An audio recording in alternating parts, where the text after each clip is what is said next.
We the people tell the government what to do. It doesn't tell us. We the people are the driver.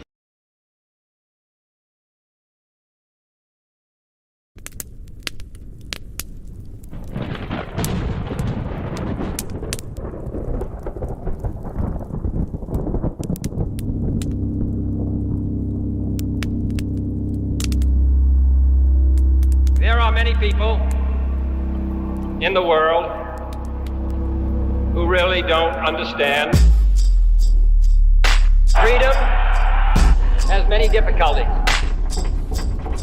but we have never had to put a wall up to keep our people in. Freedom is indivisible. And when one man is enslaved, all are not free.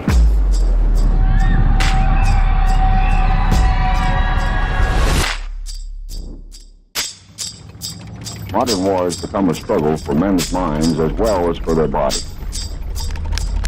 Today we face an enemy who spends enormous sums of money and manpower all over the globe in an attempt to subvert the thinking of the people of the free world, to confuse, divide, and ultimately to subjugate. It is a contest unlike any we have ever faced in our history as a nation. Contest for the minds and hearts of people around the world, all people. When power corrupts, poetry cleanses. We must never forget that art is not a form of propaganda. It is a form of truth.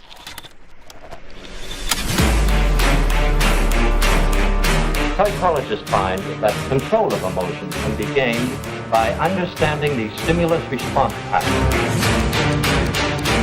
Many everyday things become associated with these primary stimuli, partly by a process called conditioning.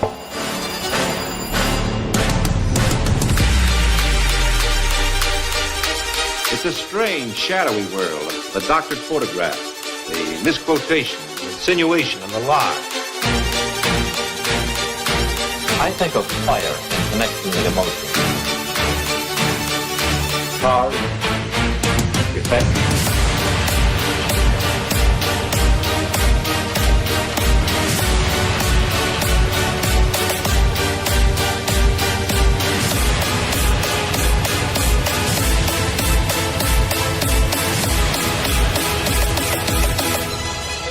You've got to get a hold of yourself.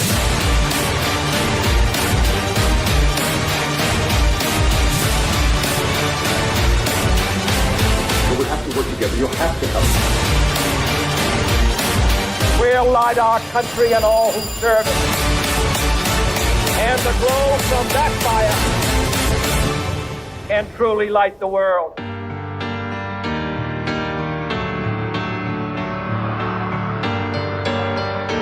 Yes, in modern warfare, our military leaders are finding that words and ideas are highly effective weapons. The views and opinions expressed in this podcast are those of the individual speakers and do not necessarily reflect the views of the host, producers, or any affiliated organization. This podcast may include sensitive discussion related to topics such as child protection, abuse, and criminal behavior. The content is intended for informational, educational, and awareness purposes only, does not constitute legal, medical, or professional advice. Any reference to individuals, cases, or events are based on personal perspective, professional experience, or publicly available information and should not be interpreted as statements of fact regarding any specific person or situation. The host, speakers, and producers disclaim any liability for actions taken by listeners based on the content of this podcast. Listeners are encouraged to seek qualified professional guidance for their specific circumstances. Listeners' discretion is advised. All individuals are presumed innocent unless proven guilty in a court of law. All right. How is everybody? Good. Hello. Good. Good. Hang on. So, guys, welcome to Tuesdays night's Blount County Breakdown. But we have something that we need to share here real quick. It's a somber day in Blount County, and it's we really need to take time to think about these 4 flock cameras that no longer exist. Moment of silence. Let's take a Moment of silence. Yeah. I feel like we should hear taps playing now. I wished I'd have loaded the music for that. You know what I mean? So I give credit to Crystal Dawn. She's the one that brought up the fact that she was thinking today of those 4 flock cameras, rest in peace type thing. And I was like, man, that is it. Mm-hmm. We're gonna bring that out. That is funny as crap, man. So how is everybody? This Tuesday night's edition of Blount County Breakdown. Heather Pagan from, am I saying your last name right, Heather? Yeah. That the motorcycle gang or just just the last name? Just witchy people, you know? What's that? Just witchy people, you know? There you go. Witchy people. And then it's, was it Freedom from Flock is the go ahead. Why don't you explain yourself? That's just the name I put together. A lot of people use, flock off or things like that, but I was trying to make it like more of a civil and welcoming for everybody that's against it. So I just threw that on there and started a Facebook group. Voila, it's worked. It is worked so far. Man. So am I the reason everybody's lagging? I don't know. I'll be right back. It all looks Hey, good. Robert, you guys just talk. I'll be right back. All right, we're talking now. All right, Here we got go. rid of the problem. It's a party We're going to see who's flocking the flockers. Flocking the flockers. That's right. All right. Yes. Is that better? Because everybody else is like 15 seconds out. So yeah, I think it's a little better. It's much better. Okay. So again, we have Heather on tonight. She's going to go into detail. We hope detail about what's going on with the flock cameras, and then we're going to talk things all Blount County. But before we get going on it, I think we should go back into history for a minute and talk about the meet and greet, because we didn't have a show last Tuesday, and while everybody else was there, you know what I mean? And it was it was a good turnout. What'd you guys think? It was. Oh yeah. It was surprising. That was it. Just yeah, and nothing from Jason. I mean, this is quite a few people. I mean, more than I thought. You know, I think we're starting to pick up a little momentum here. People are starting to listen to us and see what we're about.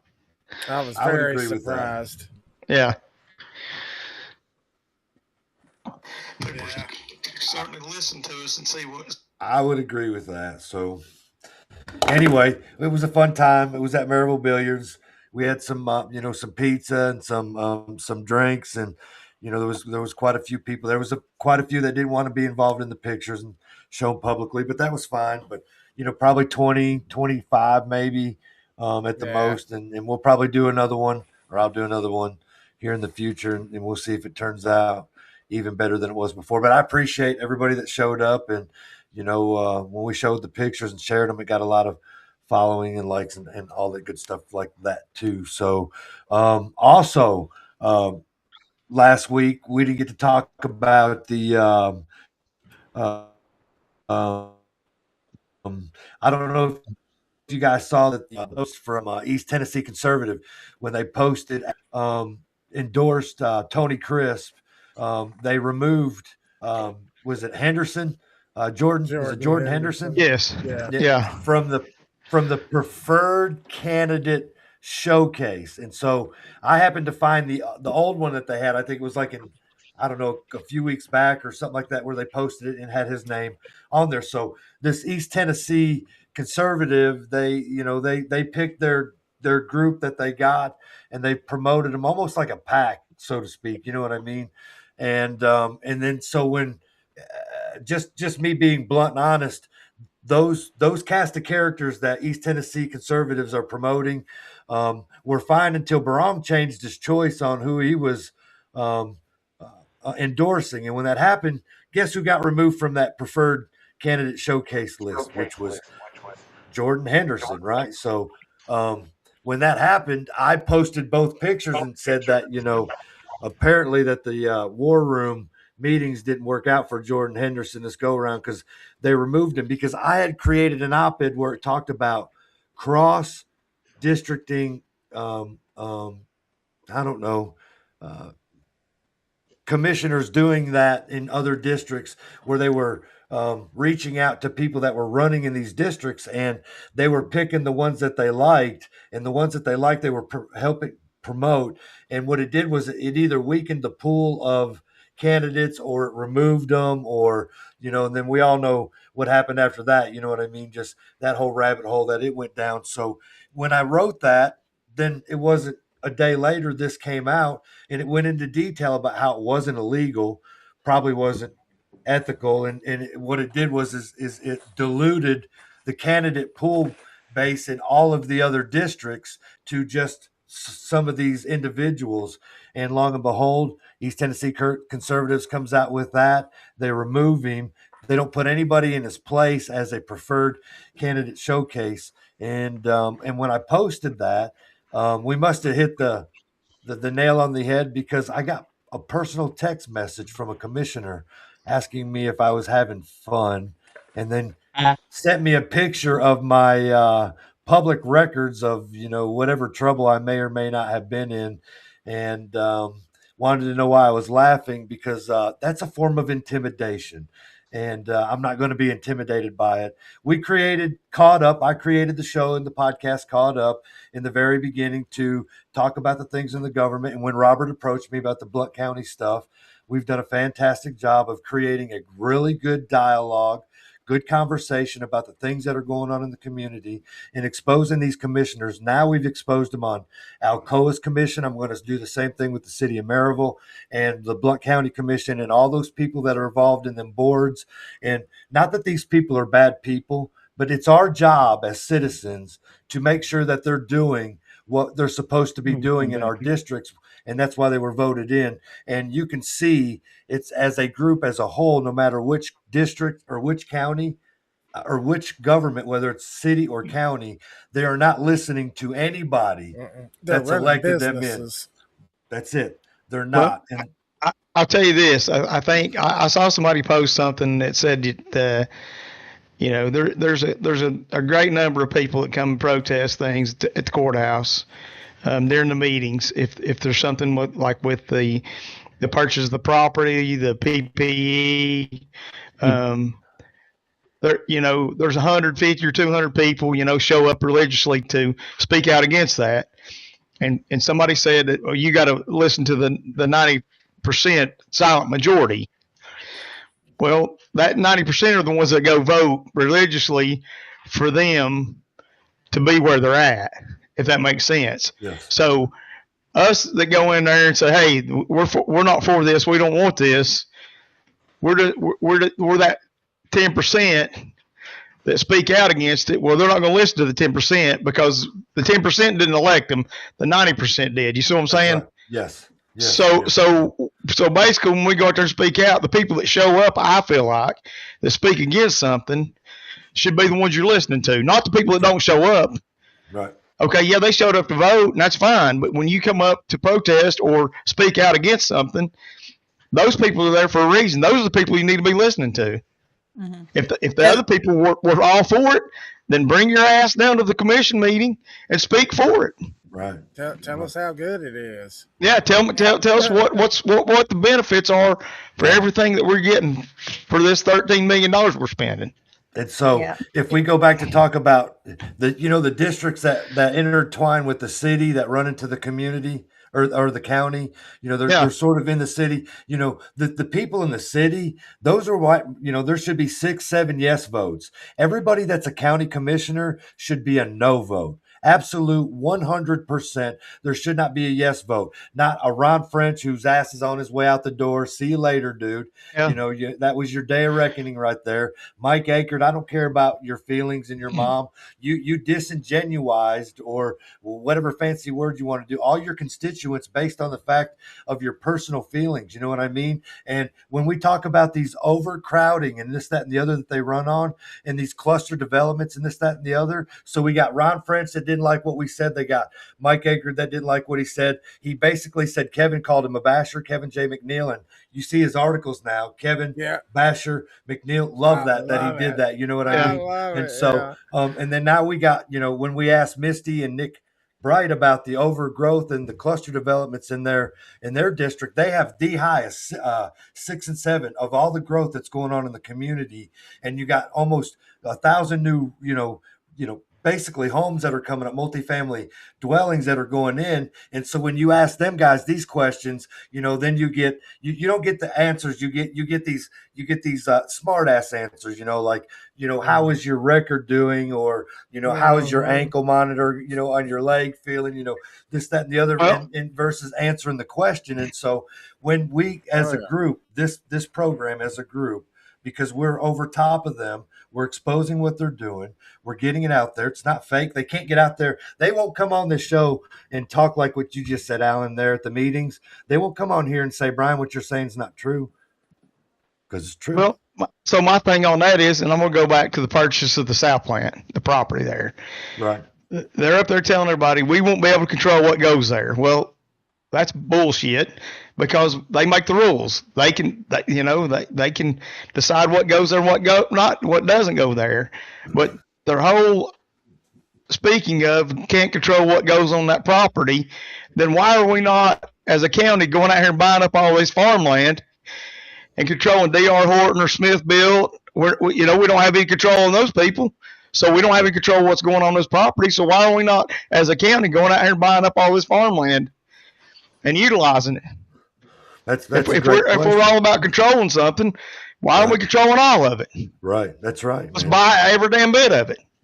That's right. So as general housekeeping, if they're getting irritated with me and they're in their spare time, they're trying to find ways to share all of Brian's public information through Blount County court system, I please do. It's out there. We've discussed my situation and everyone else's that's had one on there. So this intimidation factor is not working. And as a matter of fact, I hear that they no longer follow us, and that's an absolute blessing. So my thing is this. So who hasn't had a checkered past? Right. So who are you now? You know what I'm saying? Right. So I don't know Brian Riley from 25 years ago. I know Brian Riley today. That's who I see. I see what you're doing and how you're doing it. I don't look at somebody's past. You see? Yep. And so, I mean, you tell by all, I can tell you this. I mean, I came to the child advocacy seminar that Melissa put on, Jeff Cogburn put on, Jerry Burns. Up there at the library. Burns was there, some other people. Me? But I'm saying I've been to several candidate forums or meet and greets, and I can tell you this: that's the only place that I was asked to come up and take a picture from the candidates that were running for office. So if that tells you anything, I guess I'm kind of an outcast or whatever. But you can look back on it, go back behind it, and they're watching. Whether they're not following or not, they're watching. Right. Oh yeah, they are. Yeah. But like I said, I don't care what you did before. You know what I mean? I worked in law enforcement 20 years. Right. Yeah. And I always give everybody the benefit of the doubt. And I always said, hey man, you know what? I'm this close to being just like that person. But not to bring it up about me. I just meant in general. It's not about me. There's the same stuff goes on with Robert as well. You know what I mean? So it's not that. It's just it's an intimidation factor. And when you are over the target and you're primarily right, this is the outreach that we get. People need to understand that if these are the things that your commissioners are doing, these are not the people that you want represent you. You know what I'm saying? And so another thing, who asked for flock cameras in this damn county or the city?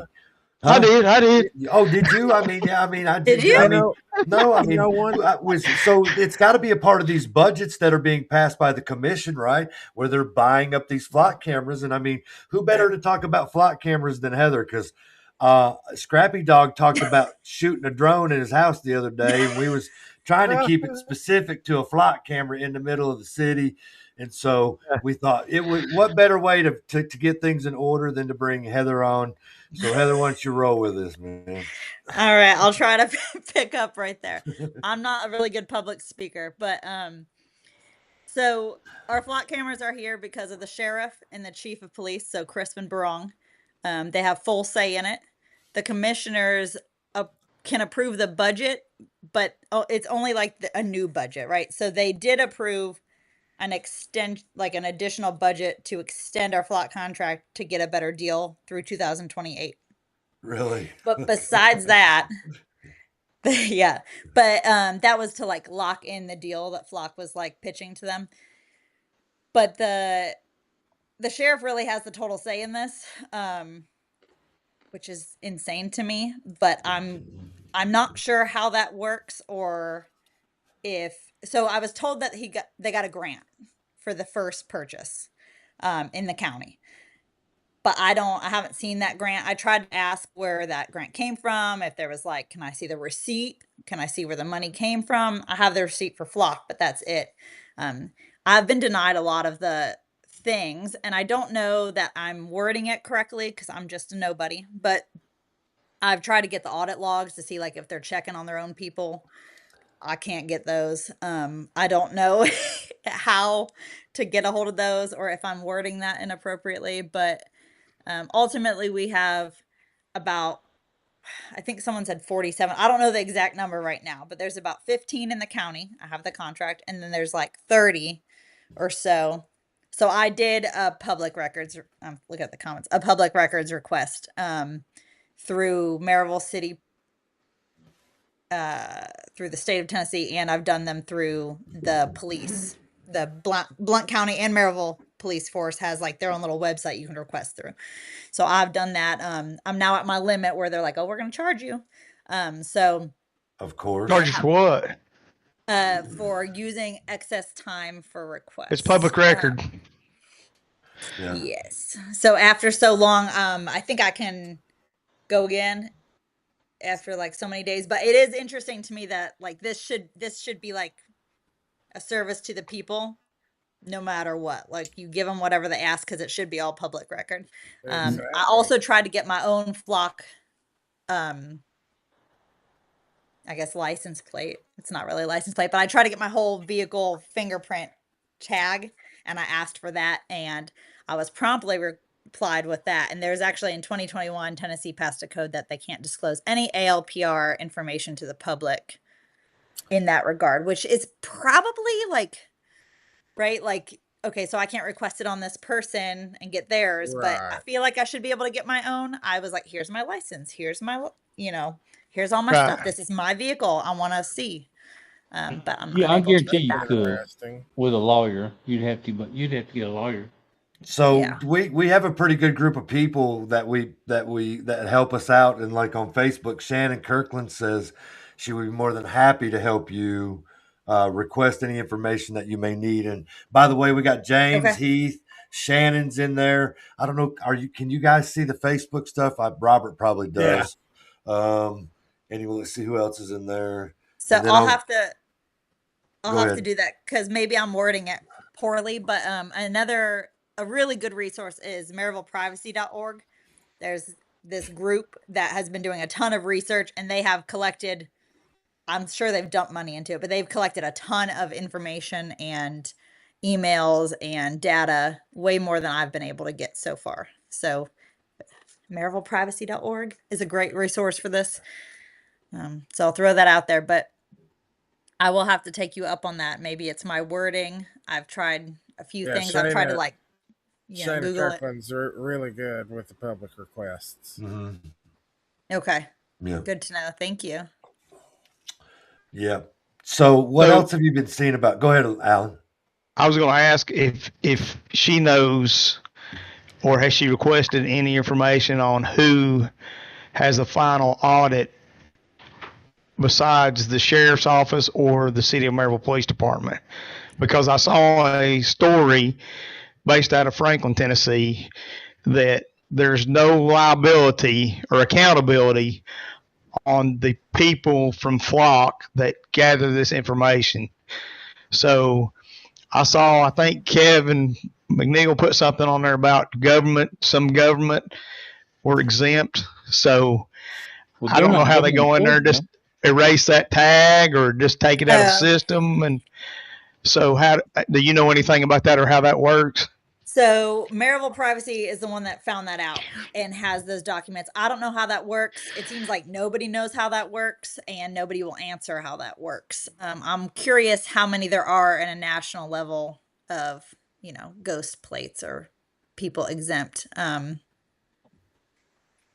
So yeah, I mean, not curiosity. I think because he said there wasn't any, it wasn't anybody in any county government. Well, if it's not anybody in the government, why would it be anybody else? Yeah. You see, well, I mean, would it be somebody like a public officials, personal vehicles, or you see what I'm saying? Yes. That was kind of where my head went with it. I don't see what else, you know, like, I don't know, like a mayor's personal vehicle or something like that. You know? Ghost tags. I've been wondering something too. So with all the flock cameras we already have, and they're wanting to get more and hook drones into it and everything, is there enough crime to even warrant that type of surveillance? Like, we're not like New York or Chicago. Like, there's literally not stuff going on every day on every street. You know what I mean? So, I would think the best time to utilize it would be like a child abduction, you know, or maybe a bank robbery, or, you know, some high crime related that you would need to follow this particular vehicle or see where somebody was at. Would be my thing. Maybe like a silver alert, you know. Right. Somebody. That's what I'm saying. If there's a warrant, does that occur enough to give up, you know, the liberty and the freedom for that to be running 24/7? Yeah. Right. I think those are pretty uncommon from what I've seen, but I've looked on Have I Been Flocked? You can look at like your county and you can kind of see what is searched to try to, I don't know, I went down it the other day trying to figure out if there was anyone that was searching the same plate over a long span of time, you know, because I don't know if they're auditing themselves. But that is all given to this web, you know, it's all what the police have been made available to us too. So I don't really know that, but I feel like it's not worth all of the stalking that we have to do for that. Like, the cops are all driving around anyway, right? They've got their bolos, they've got their cameras, they've got they're good at what they do. Like, there's already traffic cameras freaking everywhere. Just right here at Topside Road, there's like 8 of them, something like that. And then another thing is, since I couldn't get the audit requests or any of the data, I can't see what percentage of who's got chickens. Nobody's got chickens. Probably a cat. Yeah. Oh, it's a chicken cat. So you can't like make data out of our own county or our own city because we don't know how many crimes are solved with it. And then like Flock in their contract, I'll read it, but in their contract with Blount County, it says that one of the things that they will do is government affairs, get support educating stakeholders, including city councils and governing bodies, media relations, and they will share crimes solved in the local media with the help of our public relations team. So they are like, if they are used in any way to solve anything, they are like, look, we helped solve it. And like, they maybe were just not even really a big part of it. So, I mean, literally for the flock cameras to work, they would have to be a high-profile crime, and they would have to know at least a make and a model and a plate, or else that's worthless too, right? Yeah. And they can see where they went after that fact, you know, however long that would be. I think what they do on that flock system is if you went to the hospital and did something, and you left there, then they would narrow it down by the number of cars that went through that camera at a certain time. So then they would check the routes to see if you passed through this or passed through that. Does that make sense? Yeah. So that's my understanding of it. Heather's car went here, I could take my plate off and it'd still know which car is mine. Yeah, So it would. the plates don't work. It's got your bumper. It's got all the details. Facial scans too. Facial scan. Not on ours yet. It can tell you about what hat you're wearing. I mean, it has that capability. That technology. Yeah, and that's probably a whole nother subscription fee too. Well, I mean, that goes back to my thing is the money. I think somebody put on here $4,000 a year per camera. Now, I don't know. That's just what I've read here in the comments. But how many crimes are you solving at $4,000 per year at 47? You say about 47 cameras? Well, right now? Roughly. I've got the money in here. So the county has $200,000 invested for them to be put up, and then I think every year. Whoa. That's just the 15. That's the 15 in the county. Install them. Yeah, that's 15. That's 15 of them, right? To loan them, and then also really they're loaning the data too because it's not our data. Right. It's a third-party for-profit company data. Sorry, I'm trying to find it, but I thought I had. Okay, so it's $2,500 per camera for the next 5 years is what we approved an extra budget for with our commissioners to give the sheriff enough money to continue through 2028 at $2,500 per camera. That's the 15 in the county. Okay. So Maryville has a lot more. Let me pause you right there. I sat down with Jared Anderson at the meet and greet in Townsend. We talked about Sheriff Barong and we went into great detail about the things that I liked and I didn't like.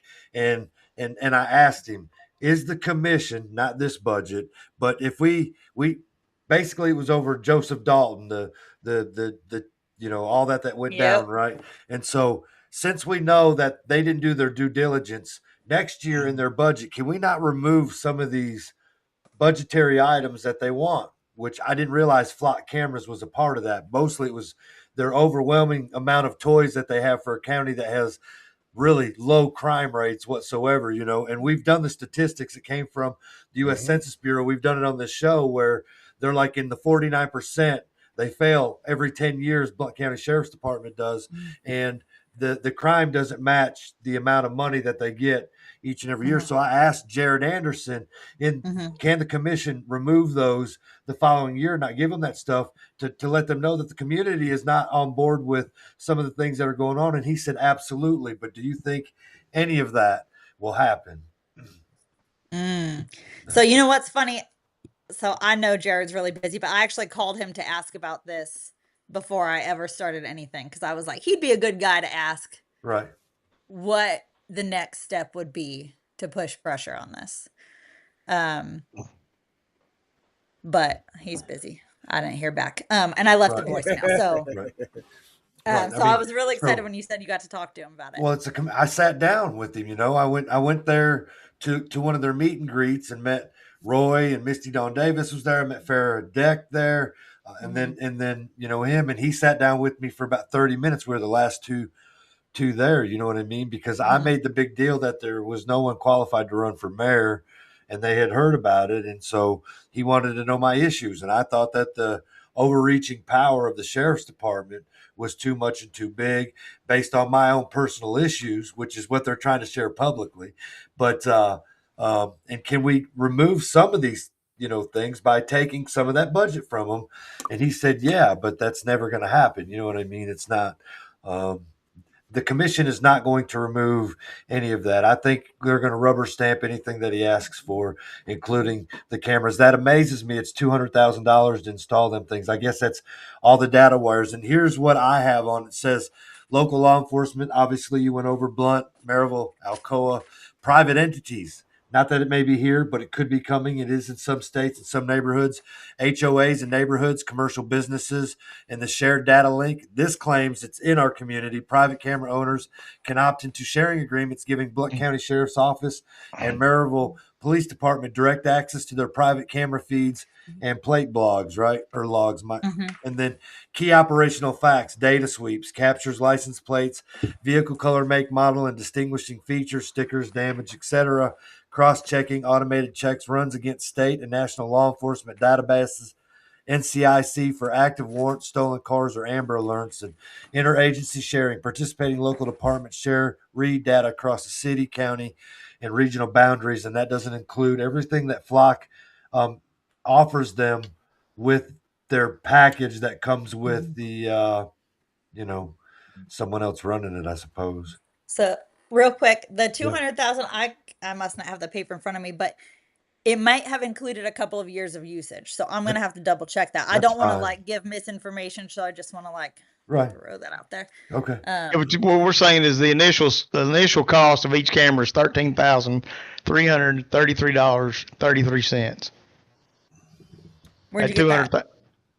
If you have $200,000 budget and you only got 15 cameras. Oh, I see what you did. That's $13,300, and then you're paying an additional $37,500 a year to maintenance those cameras through Flock. Mm-hmm. And that's just 15 in the county, not including all the ones that are in the city. Now, obviously, the city is going to be astronomically much higher because they have more cameras. Yeah. Who is Flock? Is that Palantir? Is that who? Say what? Is who Palantir? Is that who owns Flock? That's a good question. Investor. So there's a big group of investors who are also, ironically enough, big campaign investors. So it's just a bunch of rich people that have invested into this company. Palantir is one of them, which is, red flag. So Palantir, I did a show on that where it started out in at Google, and then when Trump was elected, they were upset. They created this company that dealt with Palantir, and anyway, but long story short, it all merged.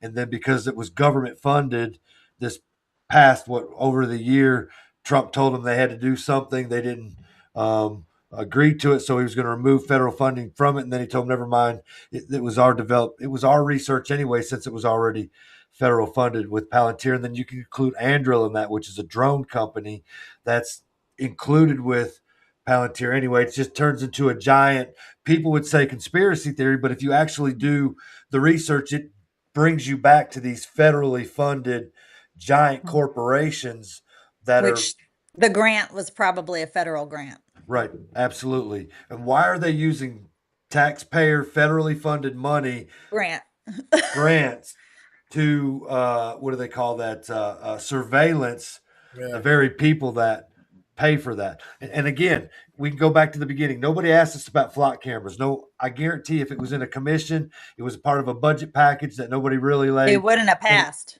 It wouldn't have passed. Or no, it would have passed. Even with the outcry, everybody would have showed up and said that they didn't want it, but it would have been known. But so these are these things that we weren't aware of that are going through, because I can guarantee you the biggest part of the county community doesn't want these Flock cameras. I mean, you got to meet that gentleman. I'm not going to call him all of his innuendo names or anything like that, because if you go back and you look at United States versus Knots back in 1983 with the Supreme Court, what they talk about vehicles and public roads, and that's why I was asking, local law enforcement are probably schooled in this, that as long as we're traversing like that in public, all that information is public. And so they have the authority. But it's not public. What makes it not public? We can't access it. Okay. That's awesome. Like, I'm just saying, like, I don't think we should. But if that is the stance you're taking, then it's not really a solid ground. You got to be a two-way street.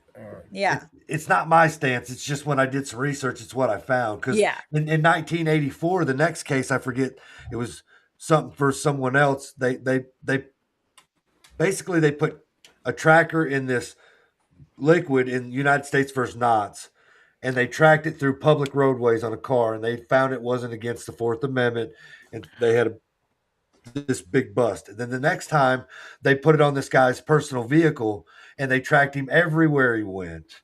And so if he went to the dentist, he went to the doctor, he was at home, this, that, and the other. And that's where the Fourth Amendment was breached. Was and that Jones?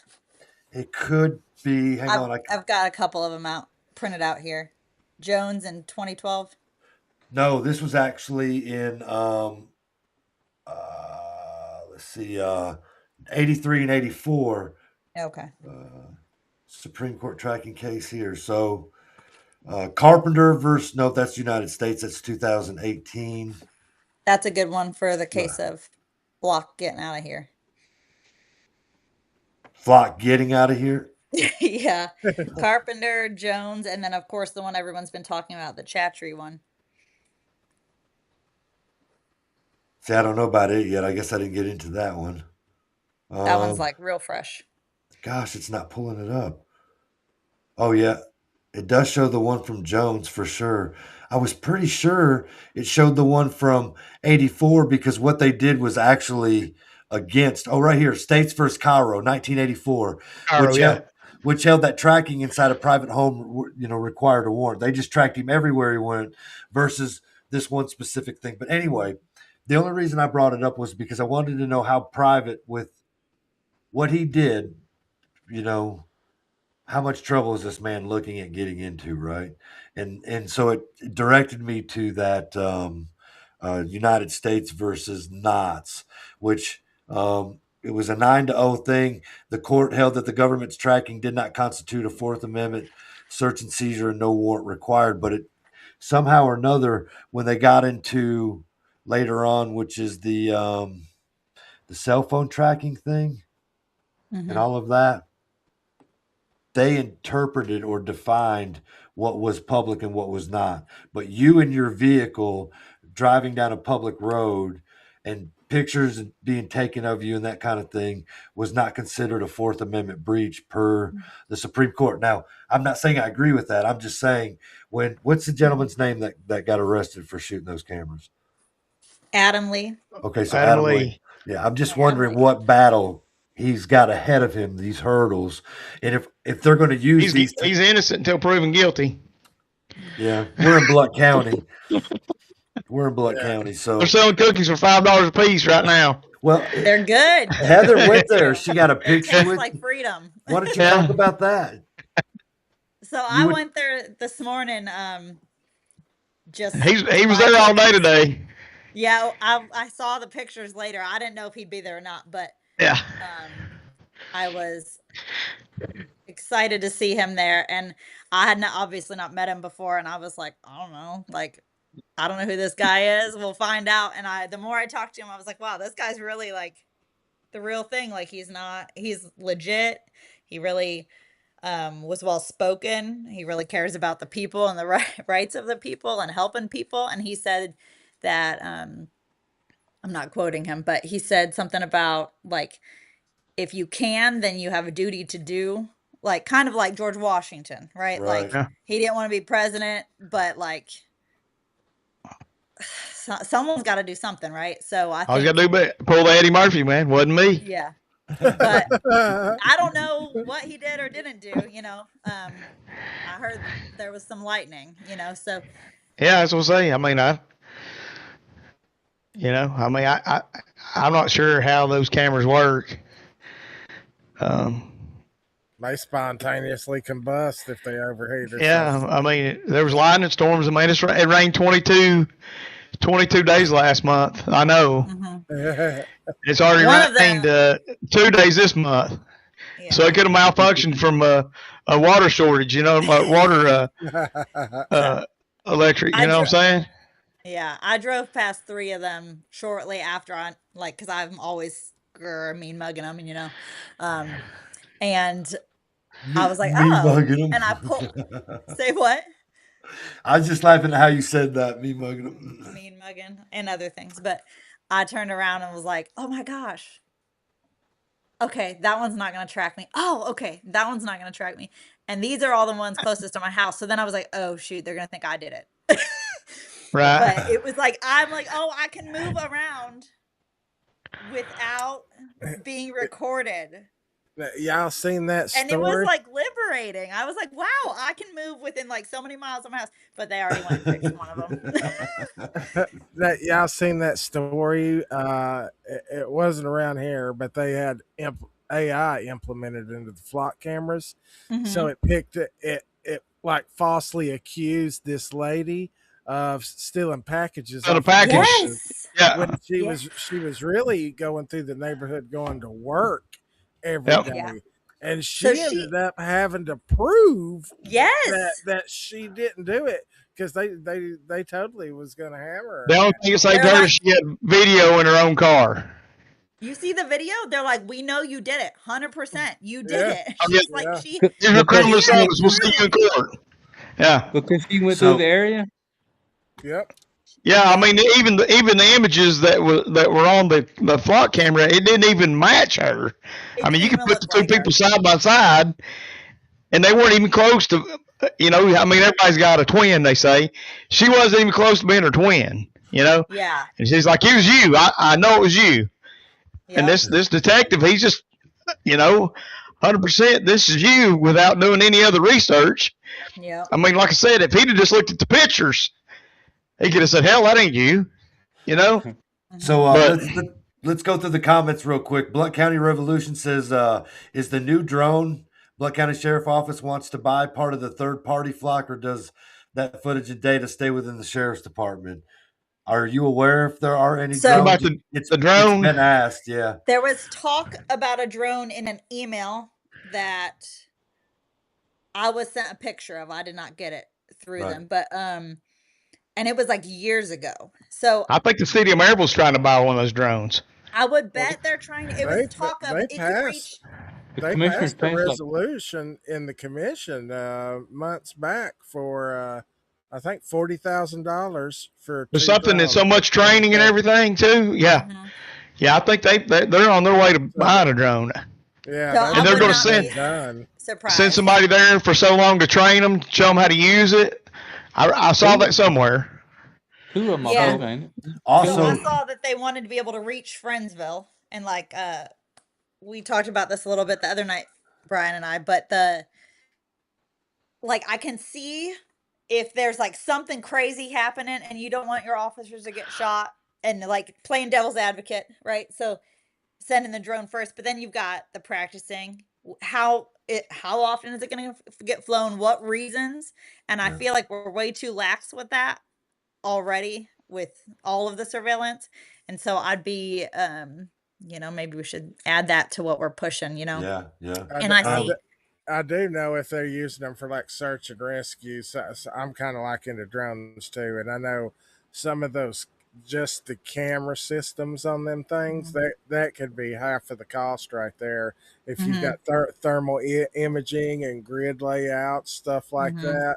So that's high dollar equipment. The just the camera in itself. Right. The gentleman that spoke at the commission meeting with you guys, Travis, is that he claimed that he does all that stuff as well. You know what I mean? So yeah. Did you see that, Robert, where he was trying to explain the whole drone thing and what goes into it, kind of like what you just said right there? I'm not sure I did see that. I cut his too, so it's out there. Yeah. Okay. Why don't we use somebody from the general public that knows how to do that and say, hey, if we need you, bring that drone over. You know what I mean? Hey, almost like why wouldn't we do that? Because I know there would be a volunteer.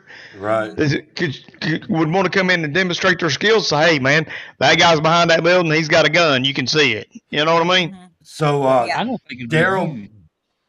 What's that? I don't think it'd be you just for that. I imagine this dystopian world that, like you see on TV, that it'll fly so high they'll be looking and you won't know it. Yeah. They'll just fly around all the time. There's also companies that contract that work like that. Slippery and they're gonna be slope. looking for us when we start washing when we are not allowed to wash our cars in the driveway no more. They're gonna be looking for that. So you can with a permit. I see this, okay, my bad.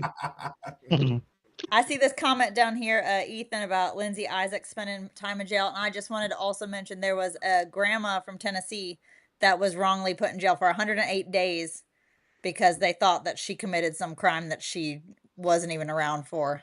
Okay, So And then Daryl G. Monday says, and he was a former magistrate for Blount County. He's a great guy. We got. I wish I could get him on the show, but I know, it says, man. when a vehicle is stolen, the license plate is entered into the NCIC and make of car. The flock camera alerts when that plate is scanned and tells the police route they are moving in. In 7 years, I signed maybe a half dozen warrants on stolen cars. He said, that seems like a poor return of investment, and I don't see the need for the cameras. It's too invasive. Exactly. Yeah, at one time, I mean, we had license plate readers we were putting on the patrol cars. Yeah. So I mean, the hell out of me when they're behind me. Well, I can understand that more than what we're doing now. Yeah. I mean, because your car's mobile more than anything, and I think at the time we had like 2 or 3 stolen vehicles when we first implemented those cameras. But then you got, well, is it really a stolen vehicle or is it a breach of trust? Yeah. You see, because if I loan you my vehicle and I say, hey, I need that back tonight at 8 o'clock, and you don't come back, well, I call the police. Hey, man, that guy, he just took my car. Well, knowing good and well, I gave you permission. When they catch you, you're going to say, hey, well, he loaned me. I've got the keys. He gave it to me. Well, there's that one guy that got pulled over, I think, guns drawn in a Kohl's parking lot. He was like that. Have you seen that? Out in California? Yes. He's like, he worked for like Drive or something. He was like test driving a car, and I guess they were looking for him for days. And they pulled him over, like guns blazing, like, you stole this car. We've been hunting you down, and he's like, no. So I feel like there's a lot of danger. And then, of course, we can segue from this into all of the misuse. There's I think 72 that I have found cases of cops misusing it. Not and that all cops are. It's going to keep growing. It's Blount County? It's in Not human Blount County, nature nationally. it's in human nature, that kind of temptation at Yes, your because fingertips. it's right be able to- there. Well, It's so what I easy. heard is they were using the cameras somewhere out west that if they saw a woman they wanted to meet, There was they thought one she was guy that- attractive, they were getting the tags, then they were finding where they lived, and they'd go in the neighborhood. When they left, they'd pull them over to see if they were single or not. Man. So that was a case of that. So there were several officers at one agency that was doing that. Yeah. There so- was one that in Georgia. Yeah. tons in Georgia. There was one guy that cat called. I think this one was Georgia. Some lady, and she like turned him down, and then he used it and found her. But most of the time, it's ex-girlfriends, mistresses, partners, ex-wives, and It's then the their new boyfriend. But then I'm thinking back, boy, if I had this technology when I was like 25, I'd be like stalking my friends, be like, hey, what It's you the doing at birthday? perfect You know, like stalking technology. it'd Perfect be stalking so hard not to technology. do it. So like, I mean, Well, the thing about it is, it's with anything. You've got 90% of the people that are going to use it right, and there's a 10% curve there that are going to misuse it.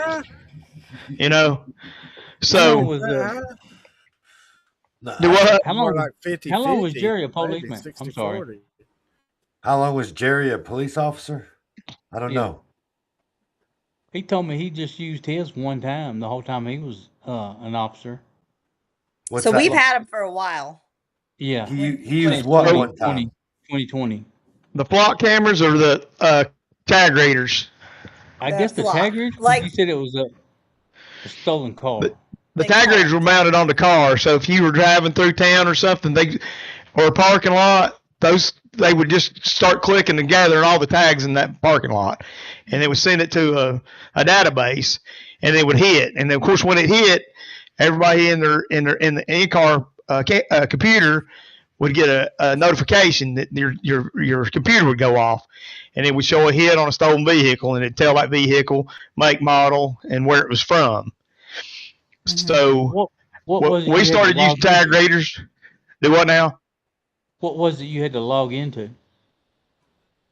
The database, right? Well, I mean, in those cars, you have a computer. It's got NCIC on the computer. So, like, if I stop you and I pull your license, I run your license through my computer. It'll click. If you've got a warrant, it'll start beeping and tell me, and it'll go red, all the writing on it. So then that will tell me, hey, you're dealing with somebody that possibly has a warrant. Then obviously you go up and you start doing more investigation into it.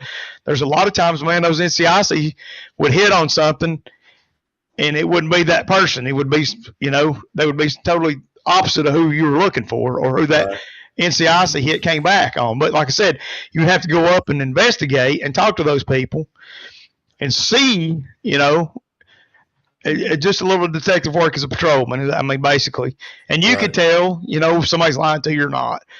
But like I said, that I had more false hits, suspended driver's license, revoked, warrants, but warrants for out of state, if is there extradition or no extradition? It tells you all that in the car, as long as all the system's working. So same with tags, with those tag readers, it would go into that computer in your car, and if there's something that was stolen, or it would hit on that, and it would start beeping and notifying you. And then, of course, whoever your zone partner, if you had a zone partner or if you had a backup unit, they would call and check where you're at, and then they would go to it, and then they would investigate if the car was in the parking lot. And I can't remember. I don't think we had that many stolen vehicles, maybe like 5 or 6. Off that. And like I said, some of them weren't even stolen. You know what I mean? They just hit on the wrong thing. Right. That's wild. So how many did you catch that way, Alan? Well, I think we had 1 vehicle pursuit or 2 vehicle pursuits, and I left in 2016, and I think we started initiating that tag reader in 2008, 9, somewhere in there, 10. So in 6 years, I think we had like 3 or 4 stolen cars that were legit. Right. Yeah. And then, like I said, the NCIC would hit if it would say, Jim Jones, he has warrants out of Georgia, and they would click on there and say no extradition. So you go up, if you verified that was Jim Jones, I mean, there was no extradition on that warrant. I mean, you still call dispatch would call down to Georgia and say, hey, we got this guy, do you want him or not? And they're like, no, we don't want him, or we're not going to come get him, Right. So, I mean, there's a lot of that goes on, and then some people have been to court on Friday and got their license back or something, and they come back suspended or revoked. You know what I mean? After they've already got everything reinstated and initiated. Yeah. My sister had a warrant out one time. She didn't even know it was out for her. Right. Because of I think it was like a typo from the DMV or something. Yeah, it's possible. I mean, that happens all the time. Yeah. Look, I'm not saying that mistakes and errors don't happen, but when they realize it's that, you got to correct it. You can't just carry on like it's actual fact or whatever it is. But that's a very high investment for a low return, and for a lot of that low return to be false. I think if you're using this stuff, then you want to, not in these neighborhoods or back roads or whatever. I mean, use them on the main roads that people are going to travel on. I'm not for them. I'm not. So I think if you are for them, then that's where they should be. You know what I mean? And I think if they're going to be on a state route, then the state ought to pay for it. Right.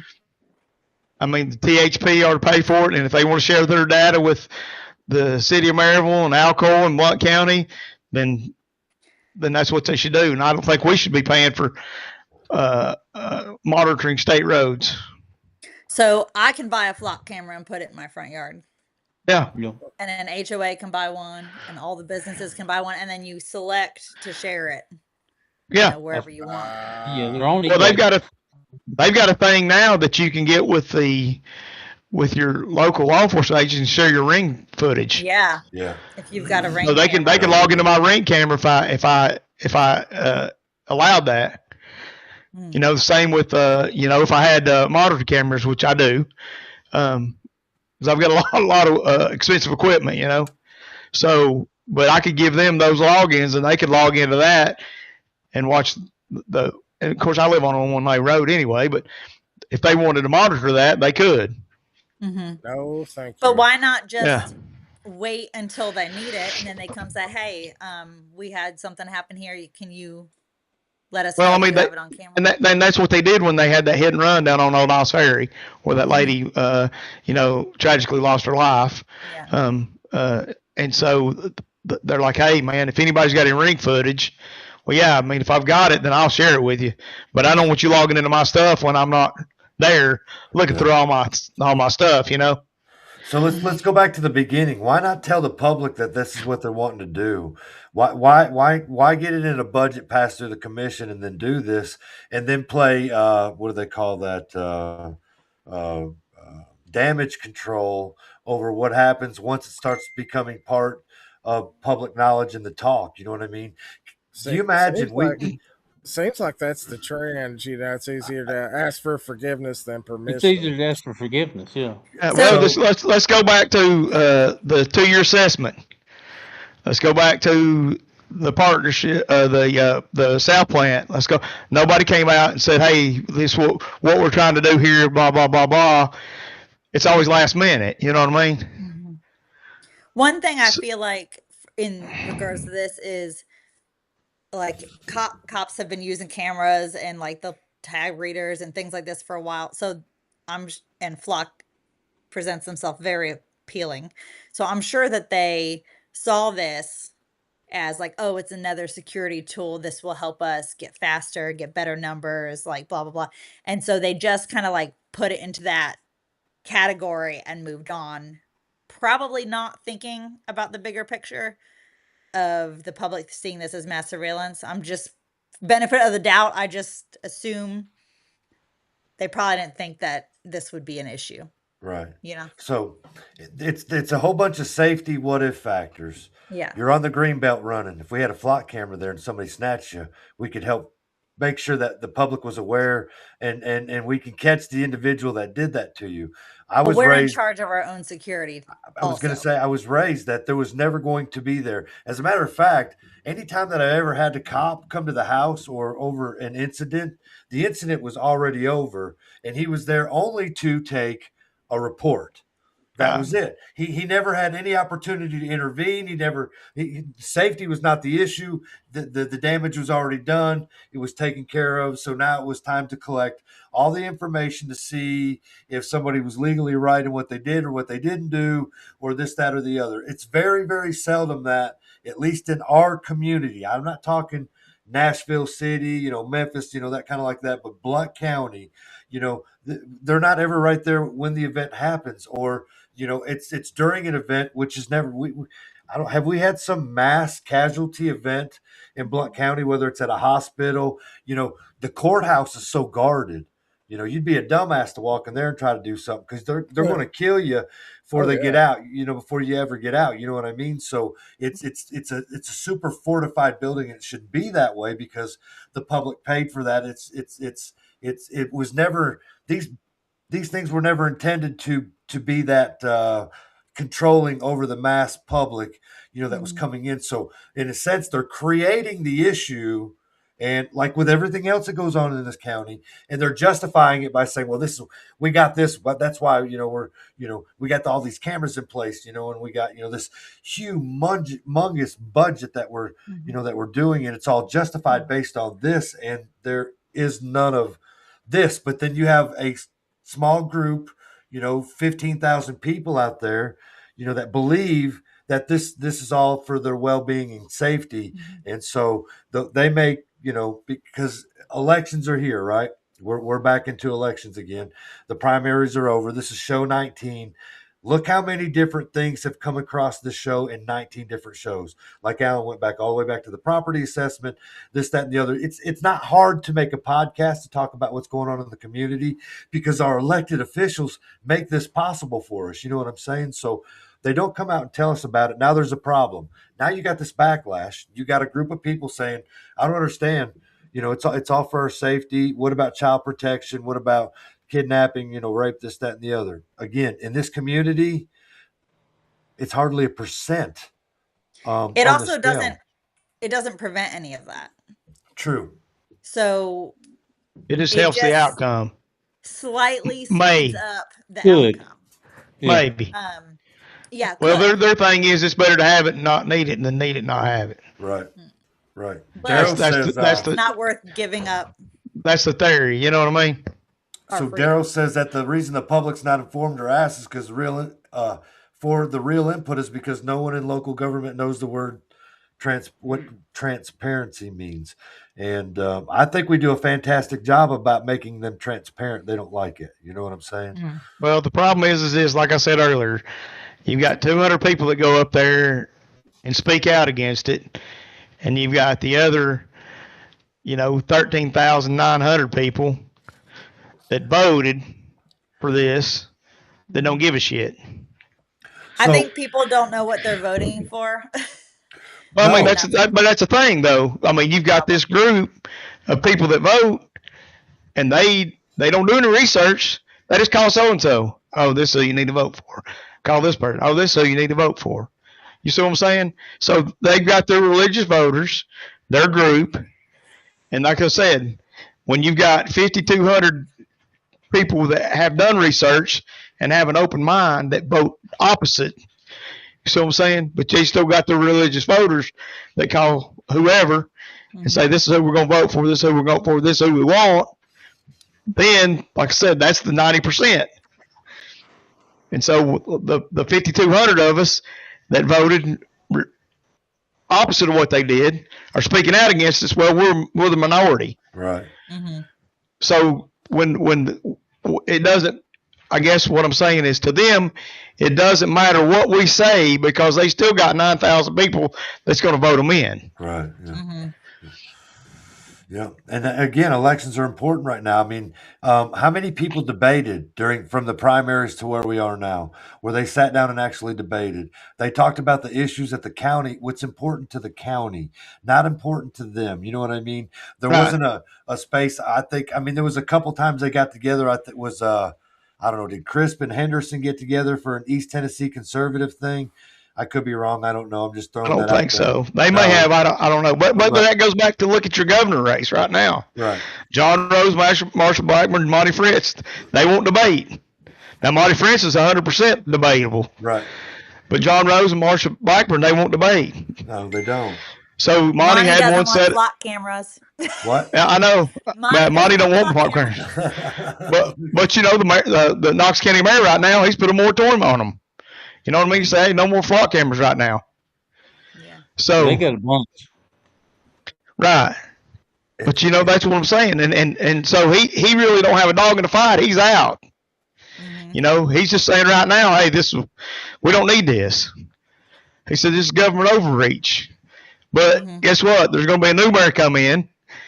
Even though what he says or what he wants, he's out. He's term limited. So now there's going to be a new mayor come in, and what are they going to do? Where are they going to go with it? How come we don't have term limits for a sheriff? So that's right there's a sticky subject, which they don't like, do they, Robert? No. So Knoxville has a charter. So county and local government all follow rules that are guidelines set forth by the state. The only way out of that is for them to write their own bylaws, term limits, anything else they want, and then follow those rules after they've been certified and voted on. So Knox County has a charter, and not many counties do. It's evidently a long, arduous process. But yeah, when a charter was discussed in Blount County, it was pretty much met with ha ha ha ha ha. The funny thing is, we're asking the same people for the charter to vote for the charter that don't want the charter. You know what I'm saying? Yeah. So it wouldn't matter. And their only answer was to vote them out. So, well, they have something to stand on right there, because this county doesn't turn out to vote during this type of stuff. I mean, Kevin showed the numbers the other day. They're dismal at best. You know what I mean? Yeah. I'll vote on, I think Thursday is the voting day. Thursday's election day, yeah. Election day. So I'll go vote that day. Hopefully the turnout is bigger. But again, the seats that matter to me were already lost in the past, because those people didn't turn out. Now they get on social media and complain about, like, was it Maryville Speaks Out, SSO? Is that the name of it? They got a bunch of anonymous assholes on that damn account. You know what I mean? It's like so many anonymous. Yeah, they're always on my stuff. They're hiding behind each other.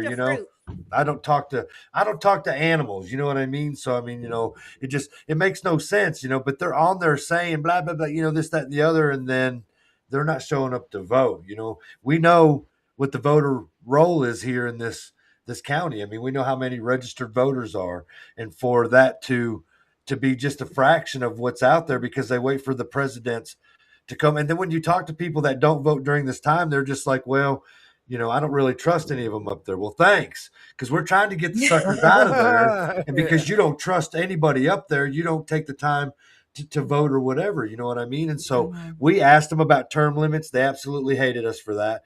Now, we didn't ask them in the Candid Conversations because we didn't ask anybody any questions. We just thought we would let people talk. Alan and Jason were both a part of that. So, but when you get out here and ask some of these other ones that are out there, you know, about term limits, their answer is vote them out. Well, you can't vote them out this county. We have to wait till they die out. This is what's going to, I've said it before.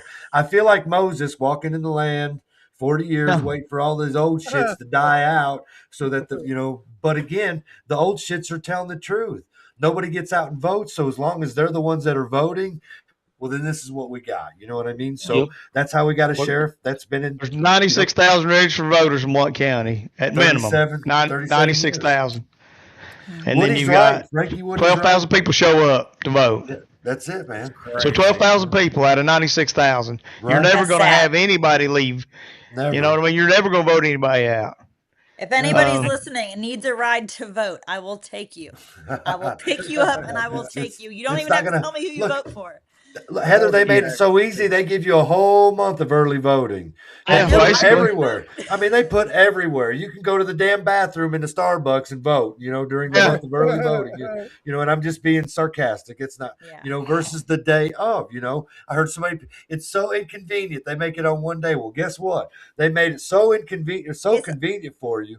I don't know how really it doesn't, you know, and Frankie Woody's right, you know, look, he said, "I crying towels." Ain't nobody got crying towels, Woody. It's the truth. I mean, we're agreeing with what you're saying that there's not enough people showing up to vote. There's more people that bitch about who's in office that don't show up to vote. If they showed up, we wouldn't be talking about a sheriff for 37 years or a mayor for 16 years or a superintendent whose wife is the cousin to the sheriff or whose sheriff of Maryville wife is a clerk of some sort, and you know, you got a whole family full of government officials. It's the whole family, you know what I mean? And when you holler good old boys, oh boy, you shouldn't say that. That's not it. But then when you sit back and you really look at it, it's kind of hard not to say that. Again, they make it easy, but again, you got a few thousand, 12,000 out there. You know, Woody showed up at our meet and greet with a Sheriff Barong shirt on, which was great. I loved it. He's a great guy, and it was funny as hell. And when he first walked in, I tried to get fair to throw him out, and that wasn't going to happen. You know what I mean? But look, he's not afraid. He stands on the whole James Barong. You got to vote him out if you don't like him, and he likes him. He votes him in every year. Sheriff has coloring classes, and he has, you know, you get little badges if you learn to, you know, what the laws are and stuff like that. The sheriff wants everybody to know who he is. And when he goes away, it's going to be the Sheriff Barong building. You know what I mean? And all that kind of stuff, because he wants his name and legacy to live on. So I don't know how many certificates Woody's got and how many classes he's attended, but he's been there. And I'm only being a smart ass, Woody. So it's okay. We don't all have to agree. Right. We don't all have to agree. That's right. That's right. That's right. There's a lot of, I mean, I know only a couple good cops because they're not very good, not so good. And we got one on the show right now. He was not always so nice. You know what I mean? I thought it would get a rise out of him, but it didn't. No. So anyway, between flocks and elections and everything that's going on, it's obviously the communities, you know, how many of us, I didn't pay attention to flock cameras till I saw your all's time that you showed up and spoke at the commission meeting. What was there, like 6 or 7 of you? 6 of us, yeah. So I didn't know either. Is the telltale sign on the flock camera? I mean, I know the ones out in the county, or I mean the city, I'm assuming they've got the little speed boards on them. It's just a little black camera with a. Well, no. So the cameras have a a speed detection on them. So if you're doing if it's 30 miles an hour, you're doing a 30. They blink red and blue, and then there's a flock camera on them. Huh. So I didn't know if that was the marking. How you? I mean, No, I know I've seen them other places, but I know that I've seen a few here lately that have like a speed board on them. So I haven't seen any of the. I mean, there's one in Lenore City that gives me an angry face every time I drive by because going too fast. But the ones we have here it's like a black oval. Yeah. If you pull over and get close to it, you can see the little logo, the little flock leaf thing, and then they have a black solar panel above it. I feel like the solar panel is really recognizable. It's just kind of like a rectangle. Yeah. And They're it's really pretty unique. Like it looks different, huh? The really dead giveaway is the radiator hose clamps that hold them on. Yes, the really cheap hose clamps with the 8 millimeter. Oh, hey, those are high grade stainless steel. That's the one right down here on the entrance ramp to Pillissippi off the top side. They got one pointing right up the ramp, and it's attached to the pole with. So I read today or heard today that they're really easy to manipulate. That any of us can log into them and take the data off of them. So I've heard that, but I have not. Well, technically, it is. I can't say a anything wireless to that. signal. Yeah, that's what I'm saying. So I was reading today or I heard today that they're really easily manipulated. That anybody can hack into these. It doesn't take a rocket science to hack into the camera. There's a YouTuber, Ben Jordan. Like I think end of last year, he hacked into a bunch of them and recorded himself on the phone from it reading the contract, and it was actually one of the condors, which was AI faces. It was like at a park. So people were coming up like, "What are you doing?" And he's like, "Oh, I'm just hacking this camera here that's watching all of us," and then he also accessed one that was aimed at a playground, which we don't have here, but there is at least one playground in Tennessee that has one facing it. Which I'm like, Tennessee, come on, man. If I'm at a playground with my kids, I don't want anybody else watching my kids. I won't go. I'm not going to go to one with that. But today I was at a park in Farragut, and there was the newer style flock at the only entrance and exit. So I'm like, every person that comes in here to use the library or go to this park, every single one. So Frankie wanted to know if there were locations, like the information, the locations of cameras posted anywhere. Yes. If you go to dflock.org, it's citizen run. So like people put them in, and then they also do like flock. I'm using the term flock because of us having it here, but there's like 5 brands that are doing the same thing. Flock is just the most popular one in what we have. But yeah, so dflock.org has it, and like I've got a map up here because I was going to take it with me. So this is roughly Blount County. Right. Yep. There's a lot of cameras in that one area. There must be high crime there. It's just like downtown Maryville, really. Right. That's high crime right there. And then he I'm sorry. I did have a guy pass out drunk and shit in the breezeway one night down there. So I can see why they need them down there. But Heath in the chat has talked about solar and how they look up Annex and Wi-Fi, all the different things that you can do Bluetooth that you can play and manipulate with the flock cameras. Yeah. So if you go through the chat. Yeah. Yeah. There's another thing that I've heard rumor of, what is Leonardo signal tracking, which would track like Bluetooth, your car, your AirPods, AirTags, phones, and they were trying to get in with Flock is what I've heard. That's not like, I can't prove that, but so we're on like a really big slippery slope, and I just want the line to get drawn preferably backwards a little bit before we end up with being in China. Like really, I mean, that's like my cell phone. If I'm on location services, if I get in my car, it'll tell me how to get to the Easy Stop in the morning. Mm-hmm. Because that's where we go get fuel. Right. Yep. So if we go there first, and then it'll tell me when I get in the truck how to get to the mortuary Because or the it knows cemetery. where you're going. So I turn my location. I mean, I know where I'm going. You know what I'm saying? But you're consenting to that or not consenting to that. Like Right. I could leave. I could not have this. I could get a flip phone. I could Faraday bag it. Like the consent part I think is really important. Yeah. Right. So Like hang you're on. saying. Let me go through the chat real quick. Danny Elson's in there. Ed Reno's in there. Scrappy Dog has been in there since the beginning, and so is Kim. Full information. Shirley says every nursing home resident had a "I voted" sticker on who helped them fill out their ballots. Let's see. Ethan Waters, go ahead. No, I saw someone helping somebody vote at the library when I was early voting, and I was like, so Ethan Waters and these guys are on YouTube, which I appreciate because anytime we get somebody talking on YouTube, look here, Heath is on YouTube and Facebook. Thank you, Heath.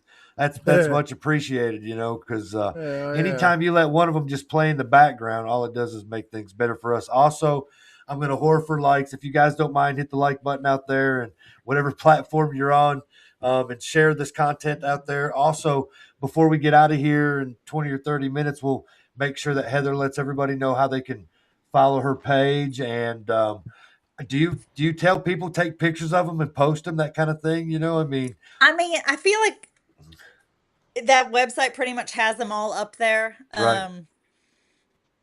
Who else is with you? Do you once got like seeing them? Say it again. Do you got like partners in crime that you said, that not really partners in, I don't know. We have to find a better word for that, So the Marital Privacy guy is really good. Like he should be running all of this. And I only started this because nobody else was doing it. I was like, I figured out what they were earlier this year, way too late. And I was like, okay, I got to find a group that's fighting back on this and help. And nobody was doing it here. And I was like, and so like, here I am. So it's not just me. It's just like anybody that wants them gone. Come on, let's get together. Like, let's make it happen. So, well, Kim said, they want us to shut the flock up. Yeah, that's right. I'm gonna set up at Rural King on Saturday. They do their farm days at 8 a.m.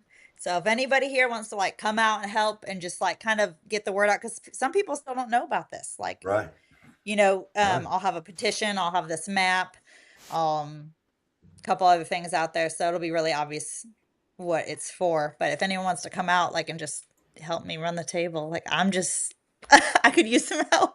So make sure you say it again, and then when you post it, tag Resolute Exposure to it. Okay. Yeah. And then that way we can share it and get it out there too. You know what I mean? So what time did you say?